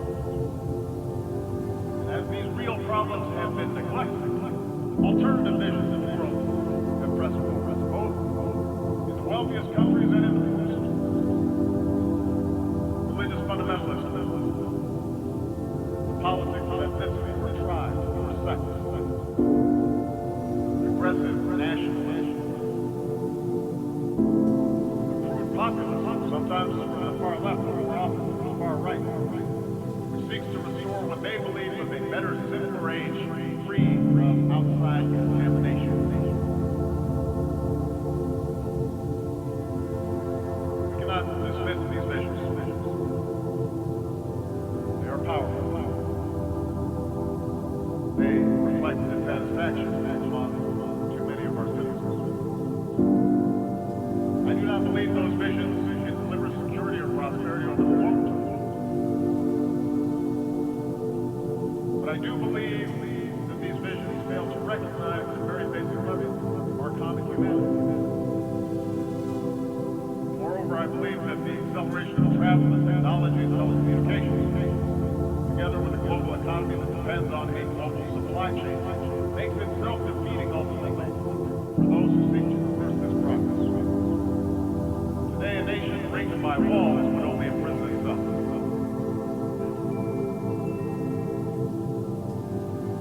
So the answer cannot be a simple rejection of global integration. Instead, we must work together to make sure the benefits of such integration are broadly shared. That the disruptions, economic, political, and cultural, that are caused by integration are squarely addressed.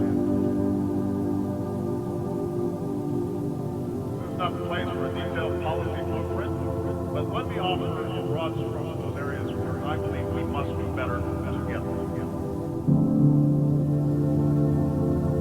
It starts with making the global economy work better for all people and not just for those at the top.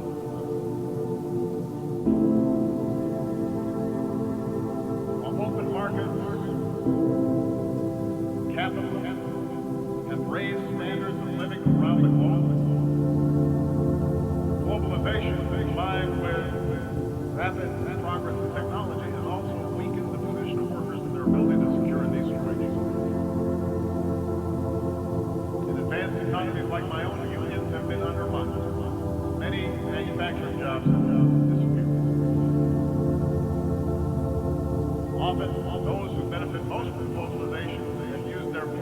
time to further undermine the position of workers. In developing countries, labor organizations have often been suppressed. The growth of the middle class has been held back by corruption and underinvestment. Mercantilist policies pursued by governments who can export-driven models threaten to undermine the consensus that underpins global trade. And meanwhile, global capital is too often unaccountable. Nearly $8 trillion stashed away in tax havens. The shadow banking system that grows beyond the reach of effective oversight. A world in which 1% of humanity controls as much wealth as the other 99% will never be safe. I understand that the gaps between rich and poor are not new, but just as the child in the slum today can see the skyscraper nearby, technology now allows any person with a smartphone to see how the most privileged among us live, and the contrast between their own lives and others. Expectations rise faster than government can deliver, and a pervasive sense of injustice undermines people's faith in the system. So how do we fix this imbalance? We cannot unwind integration any more than we can stuff technology back into a box, nor can we look to failed models of the past.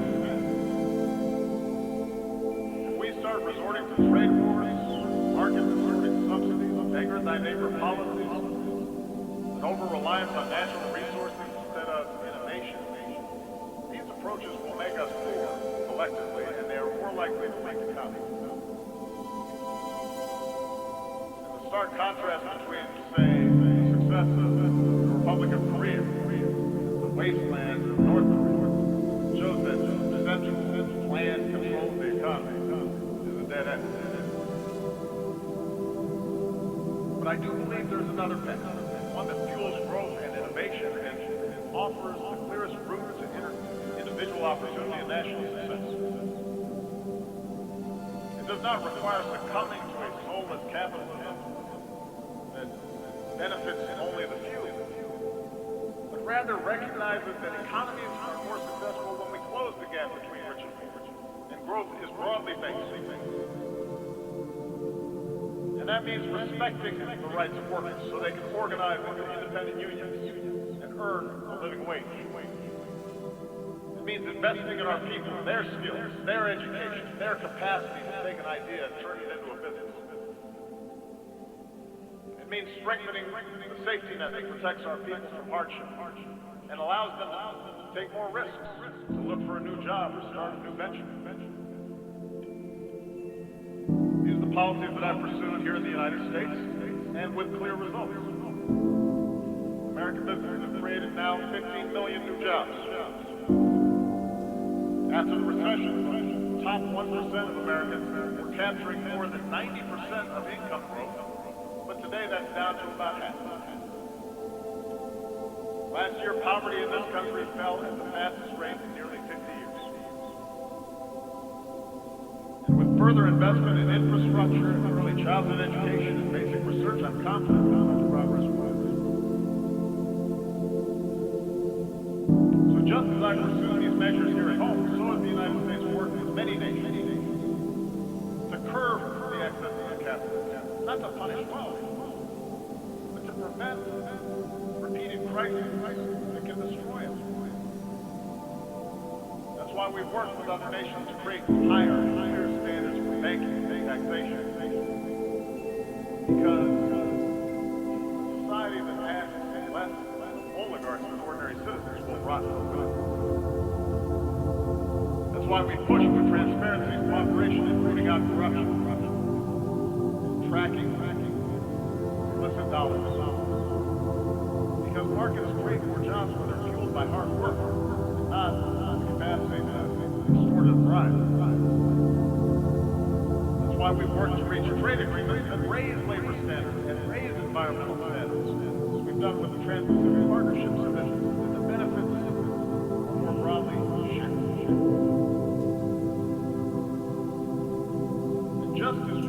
benefit by combating inequality within our countries. I believe advanced economies still need to do more to close the gap between rich and poor nations around the world. This is difficult politically. It's difficult to spend on foreign assistance. But I do not believe this is charity. For the small fraction of what we spend in war in Iraq, we can support institutions, fragile states don't collapse in the first place, and invest in emerging economies that become markets for our goods. It's not just the right thing to do, it's the smart thing to do. And that's why we need to follow through on our efforts to combat climate change. If we don't act boldly, bills that could come due, we mass migration, cities submerged, nations displaced, and food supplies decimated, and conflicts born of despair.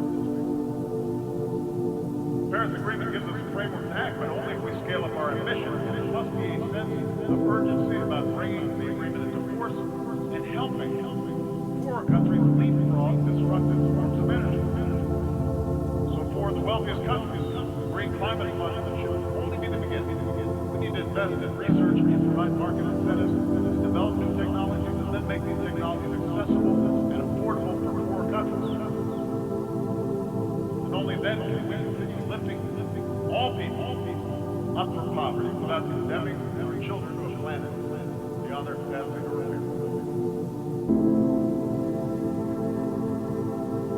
So, we need new models for the global marketplace, models that are inclusive and sustainable.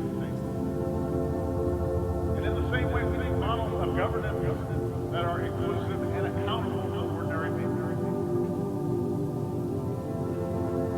I recognize not every country in this hall is going to follow the same model of governance. I do not think that America can or should impose our system of government on other countries.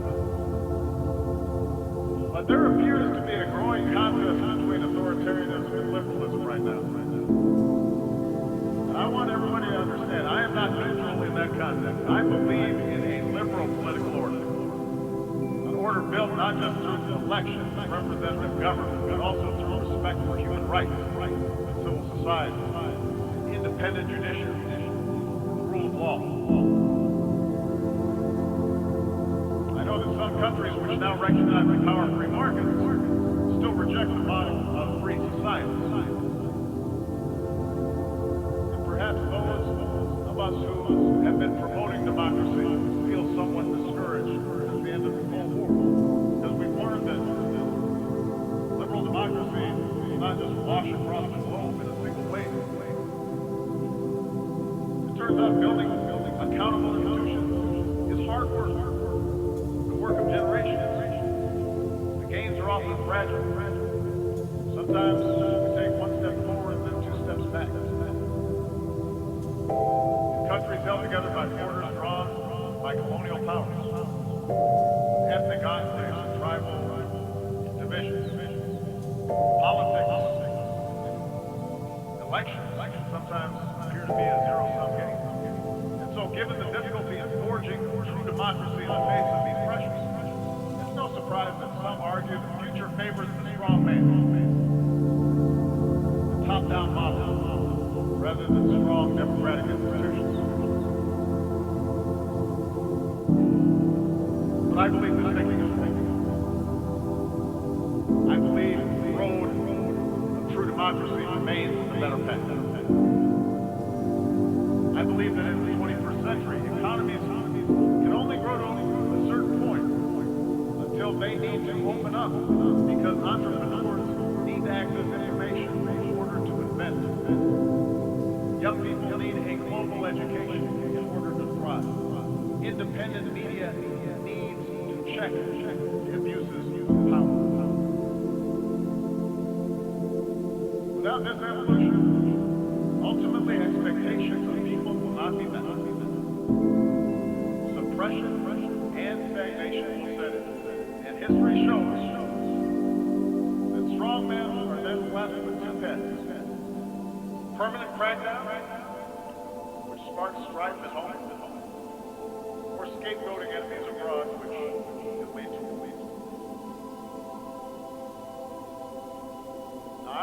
my belief that government serve the individual and not the other way around is shaped by America's story. Our nation began with the promise of freedom applied only to the few, but because of our democratic constitution, because of our Bill of Rights, because of our ideas, ordinary people were able to organize and march and protest, and ultimately those ideals won out. Open doors for women, minorities, and workers in ways that made our economy more productive and turned our diversity into a strength. They gave innovators the chance to transform every area of human endeavor. They made it possible for someone like me to be elected president of the United States. So yes, my views are shaped by the specific experiences of America, but I do not think this story is unique to America. Look at the transformation that's taking place in countries as different as Japan and Chile, Indonesia, Botswana. The countries that have succeeded are ones in which people feel they have a stake. In Europe, the progress of those countries in the former Soviet bloc that embraced democracy stand in clear contrast to those that did not. After all, the people of Ukraine did not take to the streets because of some clot imposed from abroad. They took to the streets because their leadership was for sale. They had no recourse. They demanded change because they saw life get better for people in the Baltics and in Poland, societies that were more liberal and democratic and open than their own.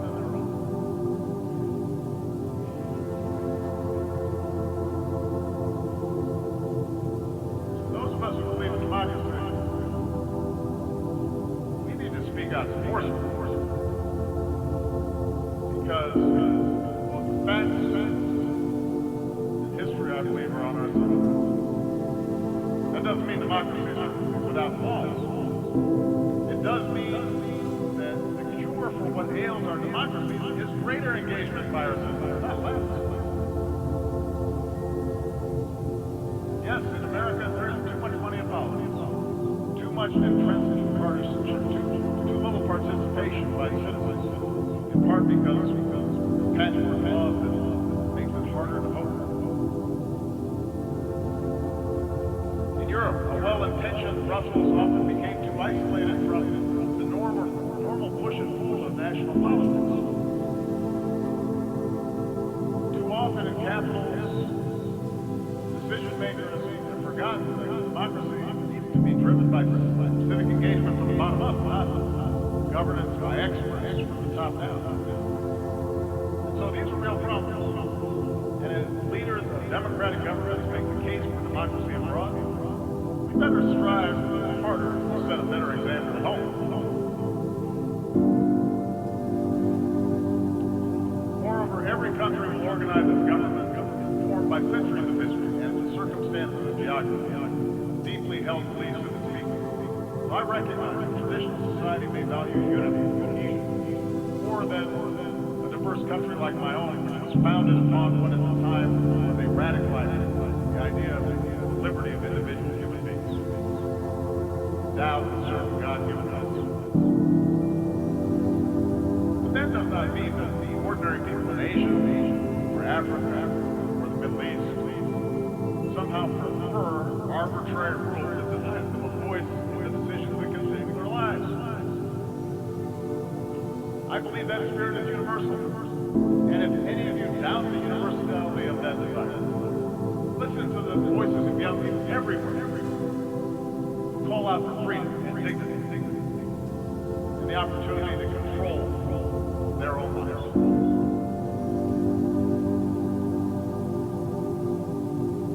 This leads me to the third thing we need to do. We must reject any form of fundamentalism, racism, or belief in ethnic superiority. irreconcilable with modernity. Instead, we need to embrace tolerance and ultimate respect for all human beings.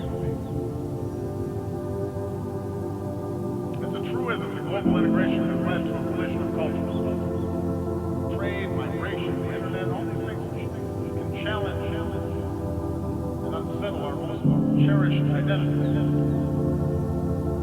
We see liberal societies express opposition when women choose to cover themselves. We see protests responding to Western newspaper cartoons with caricature and profit monopoly.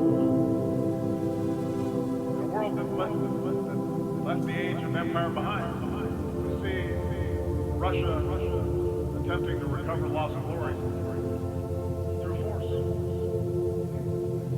Asian powers debate competing claims of history. And in Europe and the United States, you see people wrestle with concerns about immigration and changing demographics, and suggesting that somehow people who look different are corrupting the character of our country. So there's no easy answer to resolving all these social forces. And we must respect the meaning that people draw from their own traditions, from their religion, from their ethnicity, from their sense of nation. I do not believe progress is possible if our desire to preserve our identity gives way to an impulse to dehumanize or dominate another. If our religion leads us to persecute those of another faith, if we jail and beat people who are gay, if our traditions lead us to prevent girls from going to school, if we discriminate on the basis of race or tribe or ethnicity, fragile bonds of civilization break. The world is too small. We are too packed together for us to be able to resort to those old ways of thinking. We see this mindset in too many parts of the Middle East. There, so much of the collapse in order has been fueled because leaders sought legitimacy not because of policies or programs, by resorting to persecuting political opposition or demonizing other religious sects, by narrowing public space to the mosque where too many places perversions of the great faith were tolerated. And these forces built up for years. Now at work helping to fuel both serious tragic civil war and the mindless medieval menace of ISIS. The mindset of sectarianism and extremism and bloodletting and retribution that has been taking place will not be quickly reversed. And if we are honest, we understand that no external power is going to be able to force different religious communities or ethnic communities to coexist for long. But I do believe we have to be honest about the nature of these conflicts. And our international community must continue to work with those who seek to build rather than to destroy. And there is a military component to that. It means being united and relentless in destroying networks like ISIL, which show no respect for human life. But it also means that in a place like Syria, where there is no ultimate military victory to be won, we're going to have to pursue the hard work of diplomacy that aims to stop the violence, deliver aid to those in need, and support those who pursue a political settlement and can see those who are not like themselves as worthy of dignity and respect. Across the region's conflicts, we have to insist that all parties recognize a common humanity and that nations end proxy wars that fuel disorder. Because until basic questions are answered about how communities coexist, the embers of extremism continue to burn. Countless human beings will suffer, most of all in that region. But extremism will continue to be exported overseas. The world is too small for us to simply be able to build a wall that is effective and growth.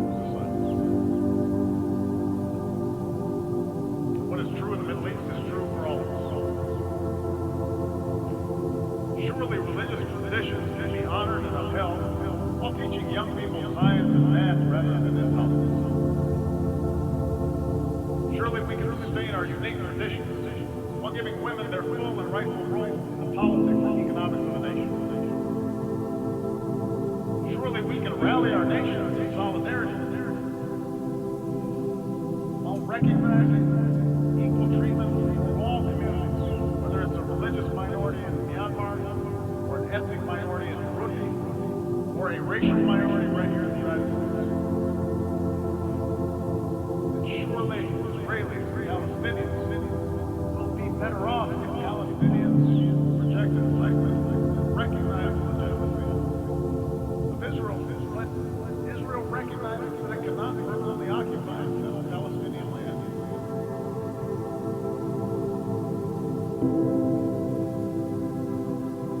We all have to do better as leaders in tamping down rather than encouraging the notion of identity that leads us to diminish others. This leads me to the fourth and final thing we need to do, and that is sustain our commitment to international cooperation rooted in the rights and responsibilities of nations. As President of the United States, I know that for most of human history, power has not been unipolar.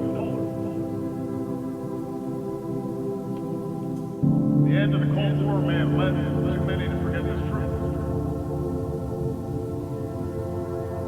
I've noticed as president that at times both American adversaries and some of our allies believe that all problems were either caused by Washington or could be solved by Washington.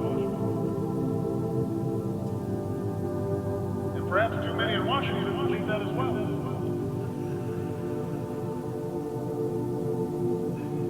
But I believe America has been a rare superpower in human history, insofar as it has been willing to think beyond narrow self-interest.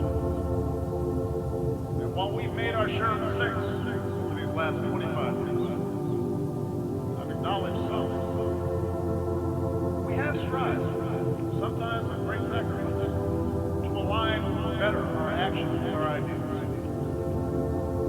As a consequence, I believe we have been a force for good. We have secured allies. We've acted to protect the public. We've supported human rights and welcomed scrutiny of our own actions.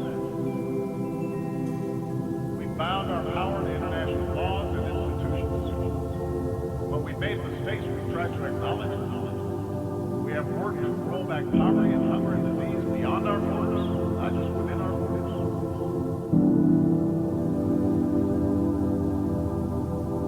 I'm proud of that.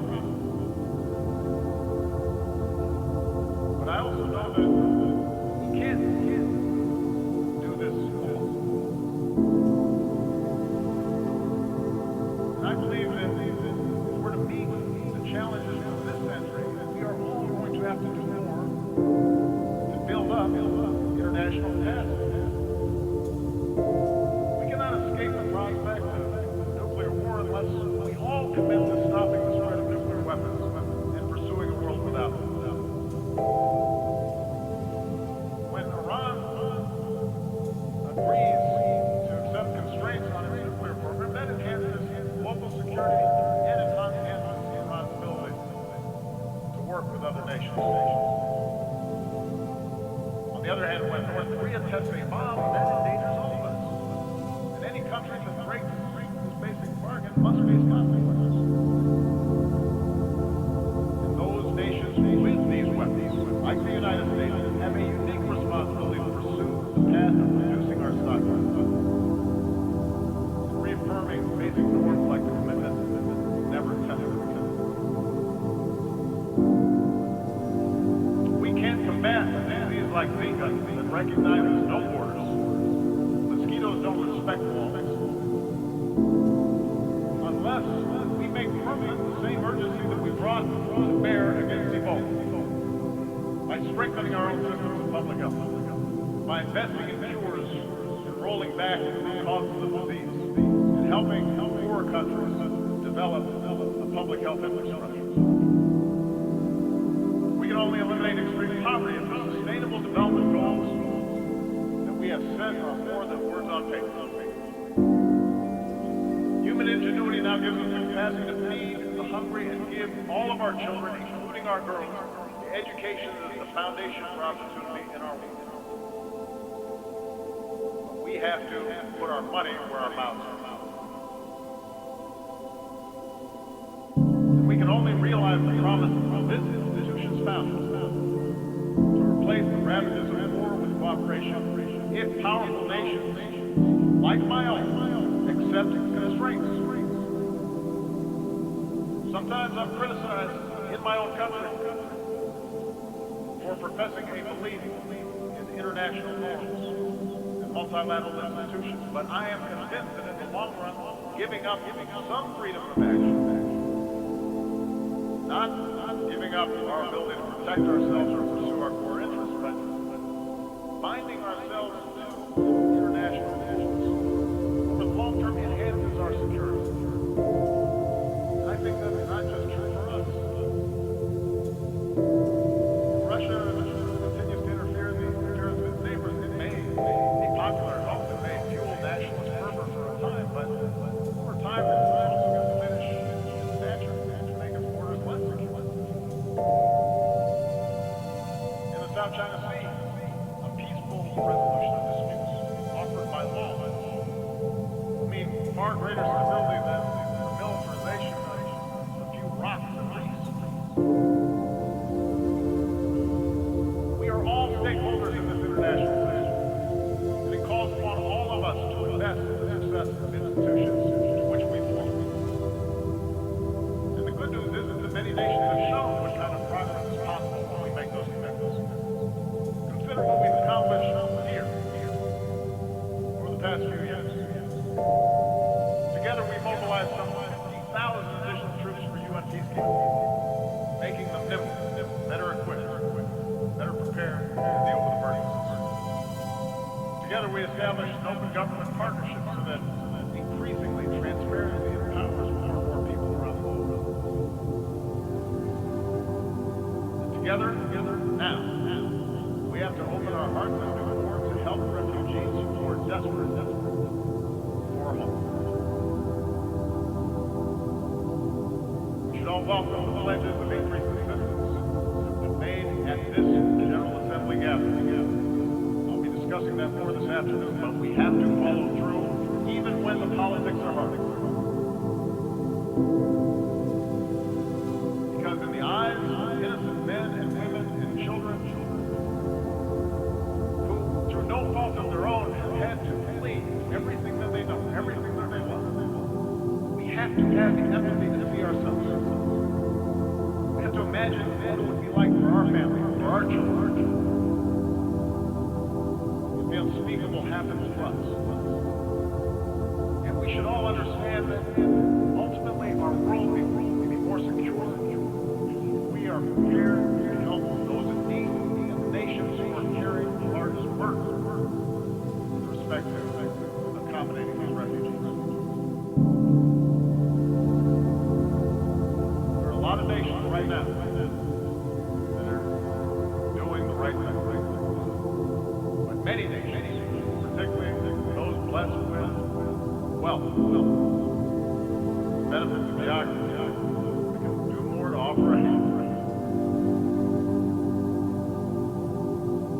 Even if they also insist that refugees who come to our countries have to do more to adopt customs and conventions of the communities that are now providing them a home.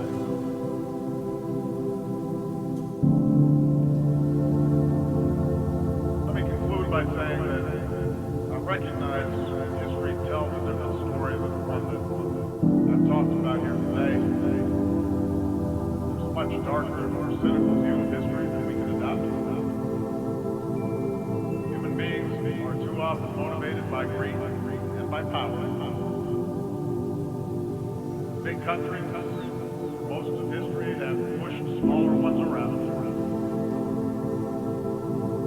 Tribes, ethnic groups, nation states, and very often founded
young Martin Luther King Jr. wrote that human progress never rolls on the wheels of inevitability. It comes through the tireless efforts of men willing to be co-workers with God. And during the course of these 8 years, I've traveled to many of your nations. I have seen that spirit in our young people, who are more educated and more tolerant and more inclusive and more diverse and more creative than our generation, who are more empathetic and compassionate towards their fellow human beings than previous generations. And yes, some of that comes from the idealism of youth, but it also comes from young people's access to information about other peoples and places. An understanding unique in human history that their future is bound with the faith of other human beings on the other side of the world. I think of the thousands of healthcare workers from around the world who volunteered to fight Ebola. I remember the young entrepreneurs I met who are now starting to businesses in Cuba. The parliamentarians who used to be, just a few years ago, political prisoners in Myanmar. I think of the girls who have braved taunts or violence just to go to school in Afghanistan. And the university students who started programs online to reject the extremism of organizations like ISIS. I draw strength from the young Americans, entrepreneurs, activists, soldiers, new citizens, who are remaking our nation. Once again, we're unconstrained by old habits and conventions, and unencumbered by what is, but are instead ready to seize what ought to be.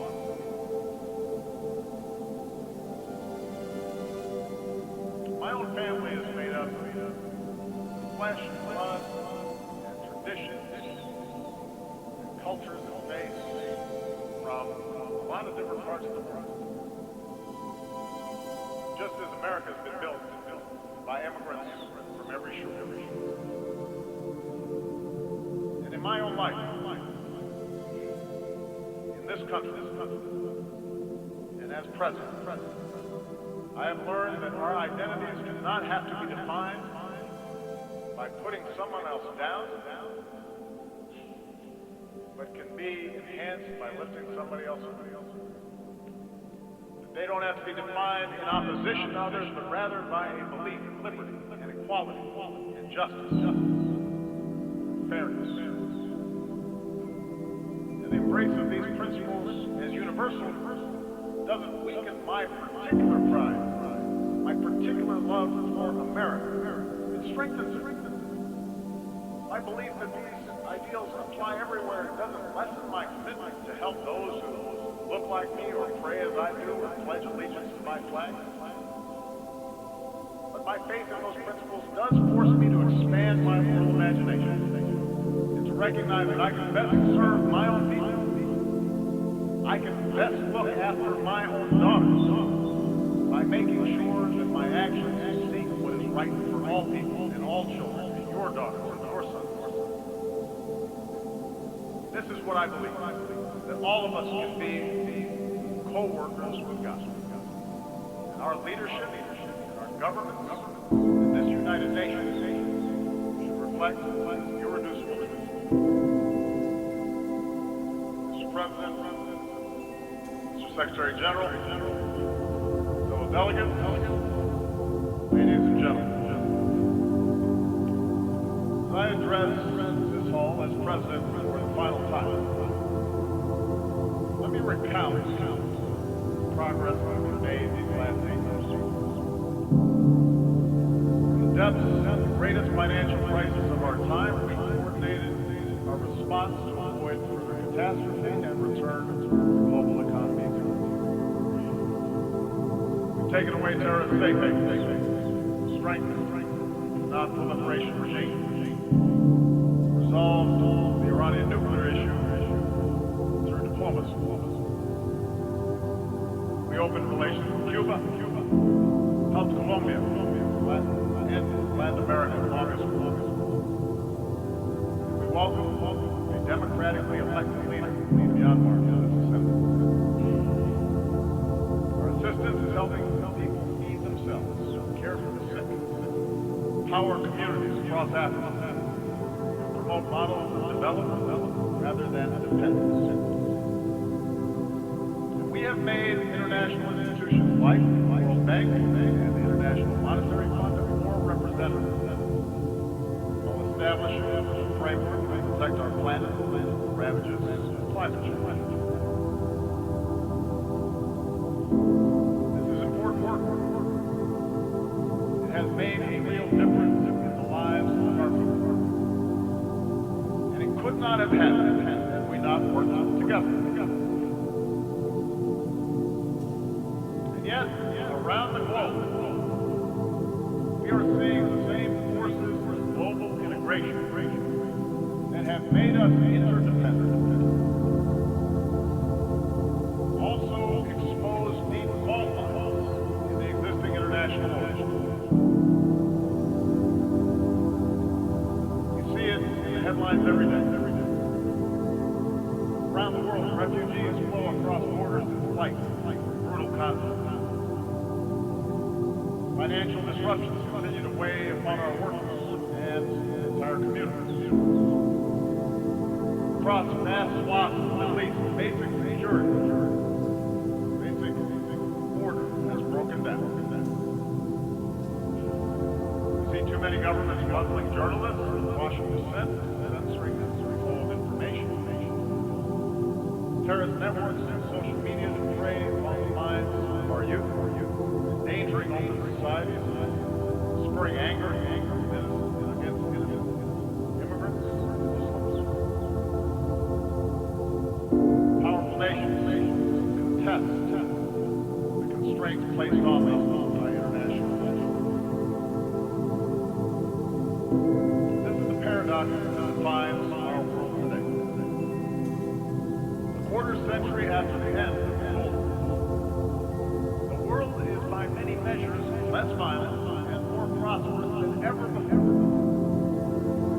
And yet our society is filled with uncertainty and unease, strife.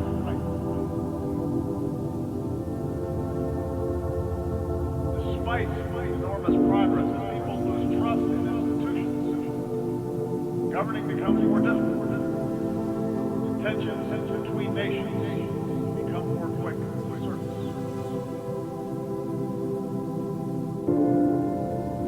So I believe that at this moment, we all face a choice. We can choose to press forward with a better model of cooperation and integration, or we can retreat into a world sharply divided and ultimately in conflict along age-old lines of nation, tribe, race, and religion. I want to suggest to you today that we must go forward and not back. I believe that as imperfect as they are, the principles of open markets and accountable governance, democracy, and human rights, international law that we have forged remain the firmest foundation for human progress in this century. I make this argument not based on theory or ideology, but on facts. Facts that all too often we forget in the immediacy of current events. Here's the most important fact. The integration of our global economy has made life better for billions of men, women, and children. Over the last 25 years, the number of people living in extreme poverty has been cut from nearly 40% of humanity to under 10%. That's unprecedented. And it's not an abstraction. It means children have enough to eat. Mothers don't die in childbirth. Meanwhile, cracking the genetic code promises to cure diseases that have plagued us for centuries. The internet can deliver the entirety of human knowledge to a young girl in a remote village on a single handheld medicine, manufacturing, and education and communications, we're experiencing a transformation of how human beings live on a scale that was called the revolution in agriculture and industry. And as a result, a person born today is more likely to be healthy, to live longer, and to have access to opportunity than at any time in human history. Moreover, the collapse of colonialism and communism has allowed more people than ever before to live with the freedom to choose their leaders. Despite the real and troubling areas where freedom appears in retreat, the fact remains that the number of democracies around the world has nearly doubled in the last 25 years. In remote corners of the world, citizens are demanding respect for the dignity of all people, no matter their gender, race, religion, or disability, or sexual orientation, and those who deny others dignity are subject to public reproach. An explosion of social media has given ordinary people ways to express themselves. It has raised expectations for those of us in power. Indeed, our international order has been so successful that we take it as a given that great powers no longer fight for things. To the end of the Cold War lifted the shadow of nuclear Armageddon. And the battlefields of Europe have been replaced by peaceful youth. China and India remain on a path of remarkable progress. I say all this not to whitewashing the challenges we face, or to suggest complacency.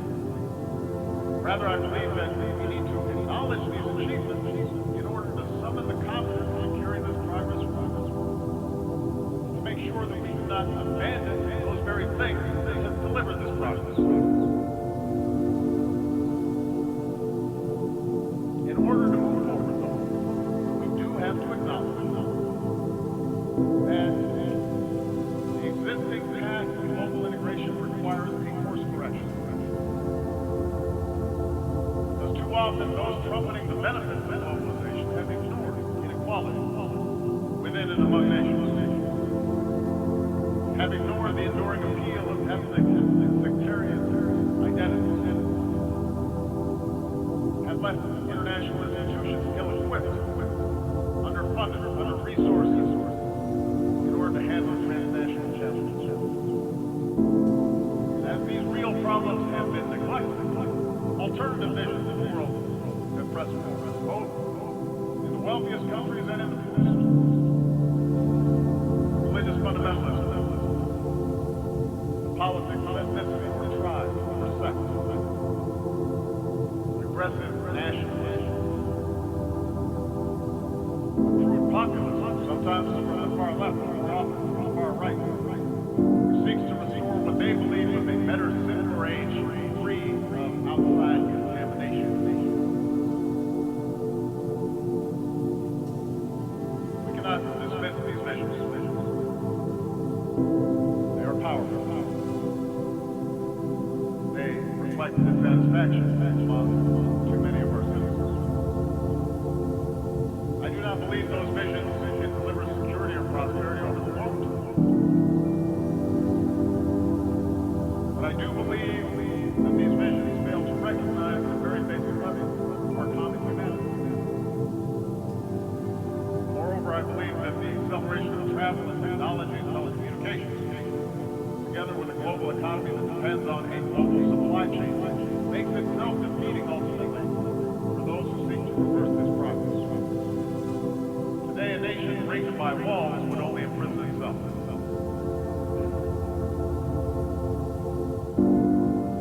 So the answer cannot be a simple rejection of global integration. Instead, we must work together to make sure the benefits of such integration are broadly shared.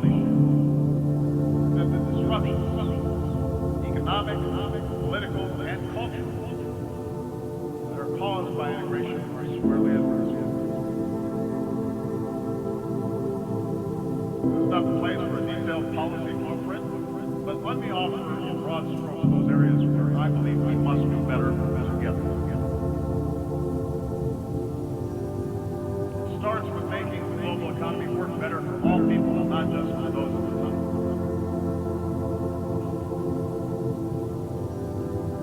While open markets, capitalism have raised standards of living around the globe, globalization combined with rapid progress in technology has also weakened the position of workers and their ability to secure a decent wage. In advanced economies like my own, unions have been undermined.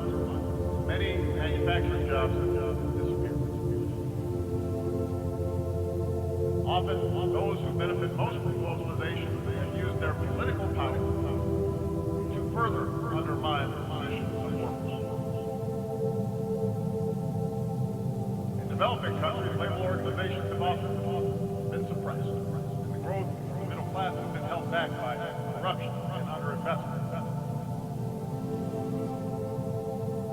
Mercantilist policies pursued by governments and export-driven models threaten to undermine the consensus that underpins global trade. Meanwhile, global capital is too often unaccountable. Nearly $8 trillion stashed away in tax havens. The shadow banking system that grows beyond reach effective oversight. A world in which 1% of humanity controls as much wealth as the other 99% will never be safe. I understand that the gaps between rich and poor are not new, but just as the child in a slum today can see the skyscraper nearby, technology now allows any person with a smartphone to see how the most privileged among us live, and the contrast between their own lives and others. Expectations rise faster than government can deliver, and a pervasive sense of injustice undermines people's faith in the system. So how do we fix this imbalance? We cannot unwind integration any more than we can stuff technology back into a box. Nor can we look to failed models of the past. If we start resorting to trade wars, market-distorting subsidies, beggar-thy-neighbor policies, and over-reliance on natural resources instead of innovation, these approaches will make us poor collectively, and they are more likely to make the economy. The stark contrast between, say, the success of the Republic of Korea and the wasteland of North Korea shows that central planned control of the economy is a dead end. But I do believe there's another path, one that fuels growth and innovation and offers the clearest route to individual opportunity and national success. It does not require succumbing to a soulless capitalism that benefits only the few, but rather recognizes that economies are more successful when we close the gap between rich and poor, and growth is broadly based. And that means respecting the rights of workers so they can organize into independent unions and earn a living wage. It means investing in our people, their skills, their education, their capacity to take an idea and turn it into a business.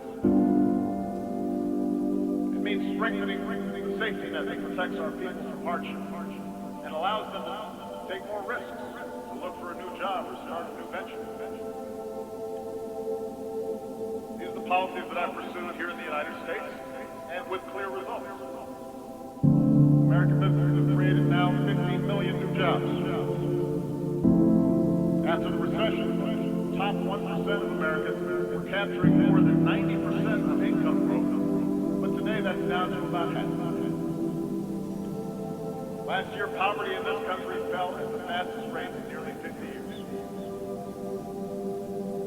And with further investment in infrastructure, early childhood education, and basic research, I'm confident that such progress will continue.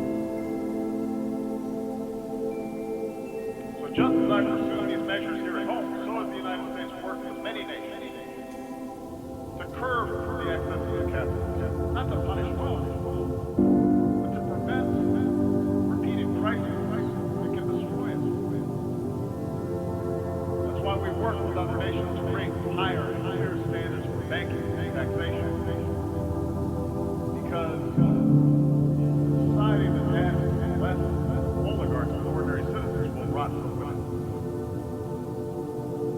we push for transparency, cooperation, and rooting out corruption, and tracking illicit dollars.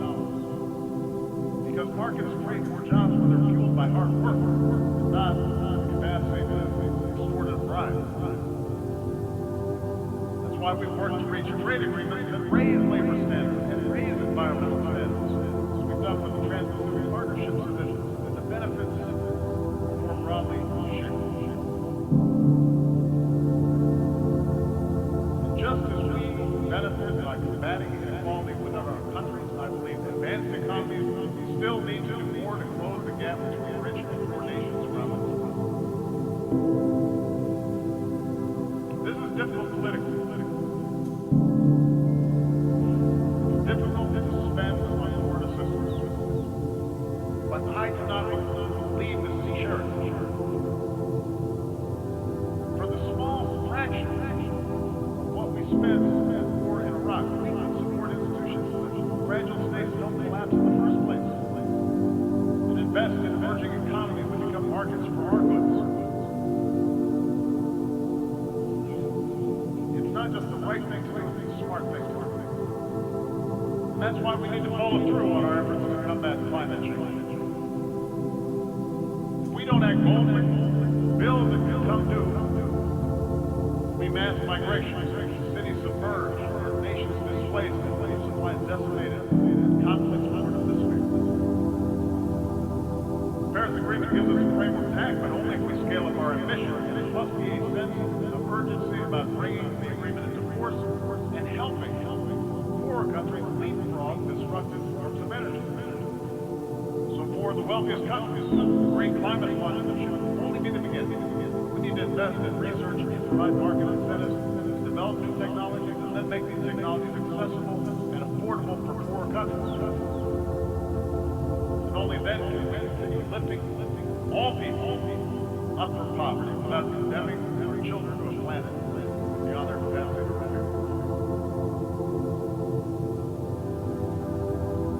So, we need new models for the global marketplace, models that are inclusive and sustainable. And in the same way, we need models of governance that are inclusive and accountable to ordinary people.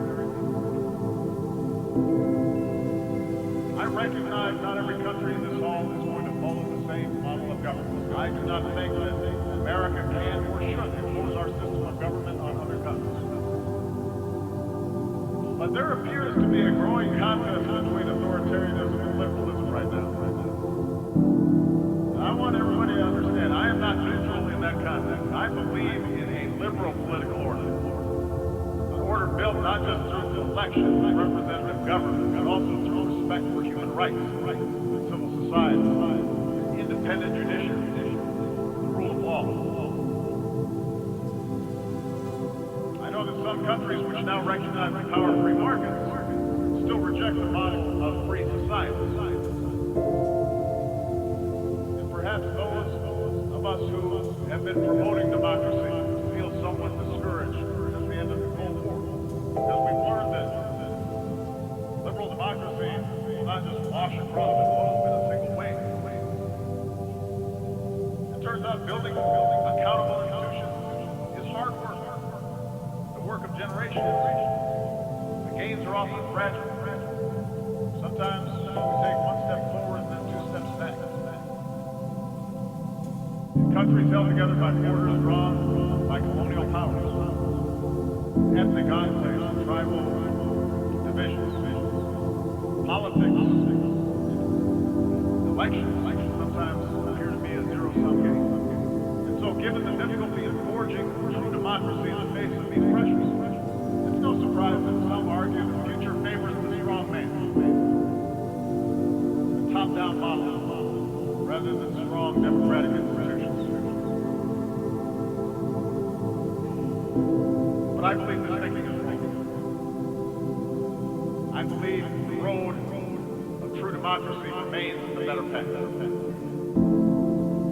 I believe that in the 21st century, economies can only grow to a certain point until they need to open up, because entrepreneurs need to access information in order to invent. The Young people need a global education in order to thrive. Independent media needs to check the abuses of power. Without this evolution, ultimately expectations of people will not be met. Suppression and stagnation will set in. And history shows that strong men are then left with two heads. Permanent crackdown, which sparks strife at home, or scapegoating enemies abroad, which can lead to war. Now, I will admit, my belief that government serve the individual and not the other way around is shaped by America's spirit. Our nation began with the promise of freedom, applied only to the few, but because of our democratic constitution, because of our Bill of Rights, because of our ideals, ordinary people were able to organize and march and protest, and ultimately, those ideals won out. Open doors for women, minorities, workers, in ways that made our economy more productive and turned our diversity into a strength. They gave innovators a chance to transform every area of human endeavor. It made it possible for someone like me to be elected president of the United States. So yes, my views are shaped by the specific experiences of America, but I do not think this story is unique to America. Look at the transformations that take place in countries that differ from Japan and Chile, Indonesia, Botswana. The countries that have succeeded are ones in which people feel they have stakes. In Europe, the progress of those countries in the former Soviet bloc that embraced democracy stand in clear contrast to those that did not. After all, the people of Ukraine did not take to the streets because of some plot imposed from abroad. They took to the streets because their leadership was for sale. And they had no recourse. They demanded change because they saw life get better for people in the Baltics and in Poland, societies that were more liberal and democratic and open than their own.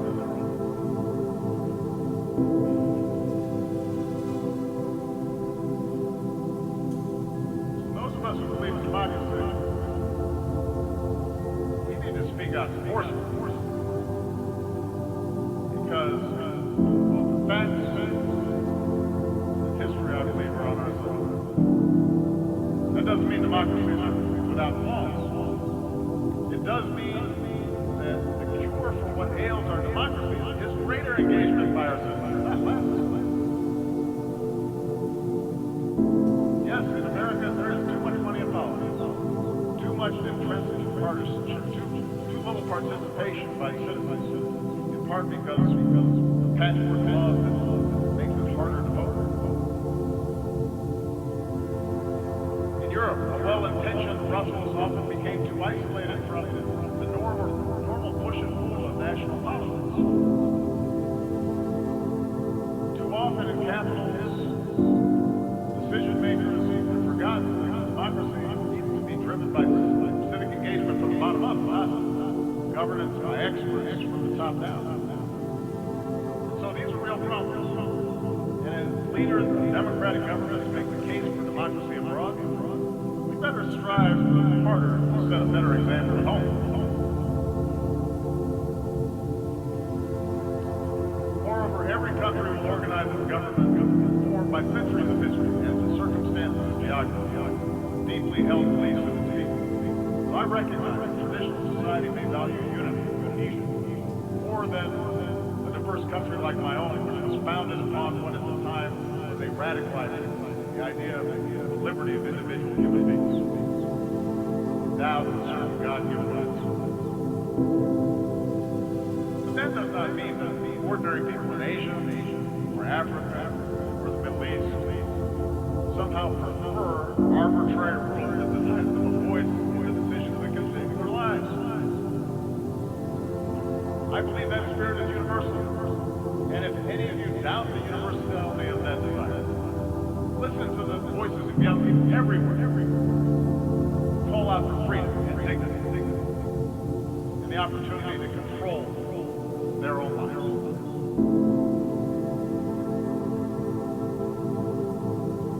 This leads me to the third thing we need to do. We must reject any forms of fundamentalism, racism,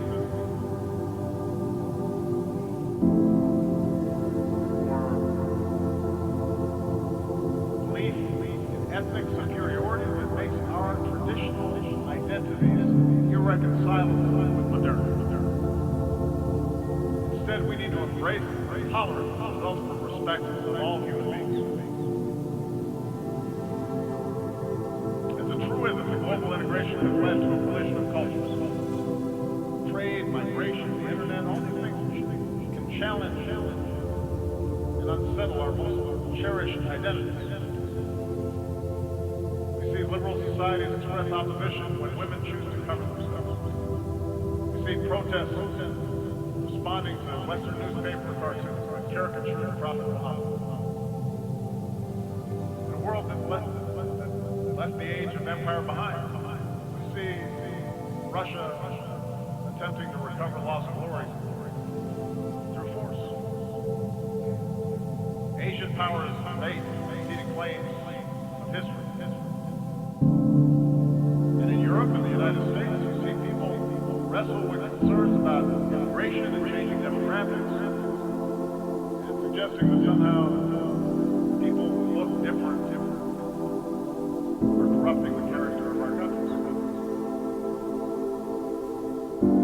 There's no easy answer to resolving all these social forces.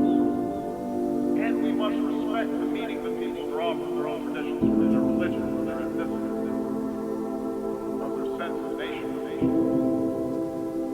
But I do not believe progress is possible if our desire to preserve our identity gives way to an impulse to dehumanize or dominate another. If our religion leads us to persecute those of another faith, if we jail and beat people who are gay, if our traditions lead us to prevent girls from going to school, if we discriminate on the basis of race or tribe or ethnicity, then the fragile bonds of civilization will break. The world is too small. We are too packed together for us to be able to resort to those old ways of thinking. We see this mindset in too many parts of the Middle East. There, so much of the collapse of order has been fueled because leaders sought legitimacy not because of policies or programs, but by resorting to persecuting political opposition or demonizing other religious sects, by narrowing the public space to the mosque, where in too many places perversions of a great faith were tolerated. And these forces built up for years. They're now at work helping to fuel both Syria's tragic civil war and the mindless medieval menace of ISIS. The mindset of sectarianism and extremism and bloodletting and retribution that has been taking place will not be quickly reversed. And if we are honest, we understand that no external power is going to be able to force different religious communities or ethnic communities to coexist for long. But I do believe we have to be honest about the nature of these conflicts. Our international community must continue to work with those who seek to build rather than to destroy. And there is a military component to that. It means being united and relentless in destroying networks like ISIL, which show no respect for human life. But it also means that in a place like Syria, where there is no ultimate military victory to be won, we're going to have to pursue the hard work of diplomacy that aims to stop the violence, deliver aid to those in need, those who pursue a political settlement and can see not like themselves as worthy of dignity and respect. Across the region's continent, we have to insist that all parties recognize a common humanity and that nations end proxy wars that fuel disorder. Because until basic questions are answered about how communities coexist, the embers of extremism continue to burn, countless human beings suffer, most of all in that region. But extremism will continue to be exported overseas. The world is too small for us to simply be able to build a wall to prevent it from affecting our own societies. What is true in the Middle East is true for all of us. Surely religious traditions can be honored and upheld while teaching young people science and math rather than intolerance. Surely we can sustain our unique traditions while giving women their full and rightful role in the politics and economics of the nation. Surely we can rally our nation in solidarity while recognizing equal treatment for all communities, whether it's a religious minority in Myanmar, or an ethnic minority in Burundi, or a racial minority right here in the United States. And surely Israelis, Palestinians will be better off if Palestinians reject it, recognize the legitimacy of Israel. When Israel recognizes that it cannot permanently occupy Palestinian land.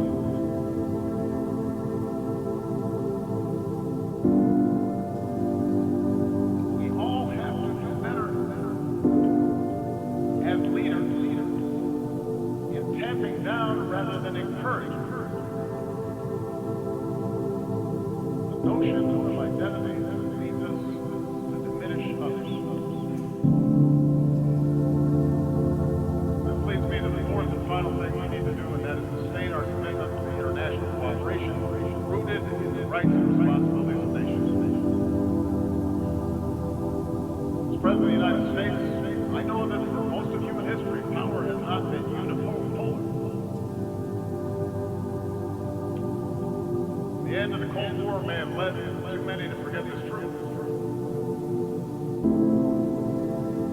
I've noticed as president that at times both America's adversaries and some of our allies believe that all problems were either caused by Washington or could be solved by Washington. And perhaps too many in Washington believe that as well.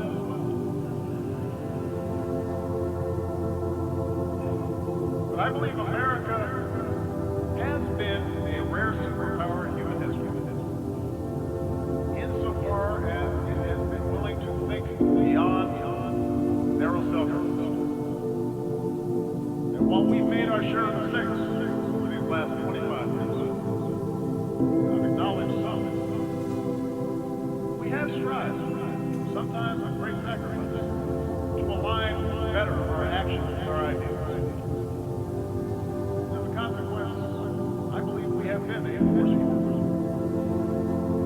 We have secured allies. We've acted to protect the public. We've supported human rights and welcomed scrutiny of our own actions. We've bound our power to international laws and institutions. When we made mistakes, we tried to acknowledge them. We have worked to roll back poverty and hunger and disease beyond our borders, not just within our borders.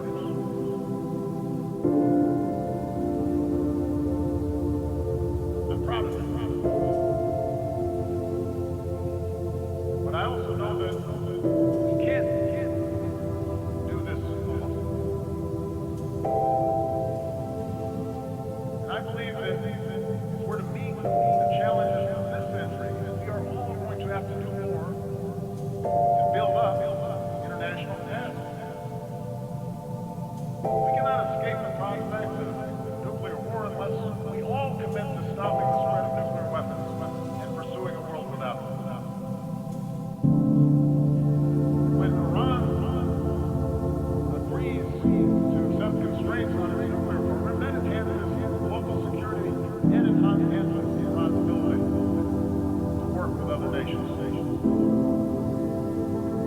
other hand, when North Korea tests a bomb, that endangers all of us. And any country that breaks this basic bargain must face consequences. And those nations with these weapons, like the United States, have a unique responsibility to pursue the path of reducing our stockpiles, and reaffirming basic norms like the commitment to never test again. We can't combat diseases like Zika that recognizes no borders. Mosquitoes don't respect walls. Unless we make permanent the same urgency that we brought to bear against Ebola. By strengthening our own systems of public health. By investing in cures and rolling back the cost of the disease. And helping poorer countries develop a public health infrastructure. We can only eliminate extreme poverty if the sustainable development goals that we have set are more than words on paper. Human ingenuity now gives us the capacity to feed the hungry and give all of our children, including our girls, the education that is the foundation for opportunity in our world. We have to put our money where our mouths are.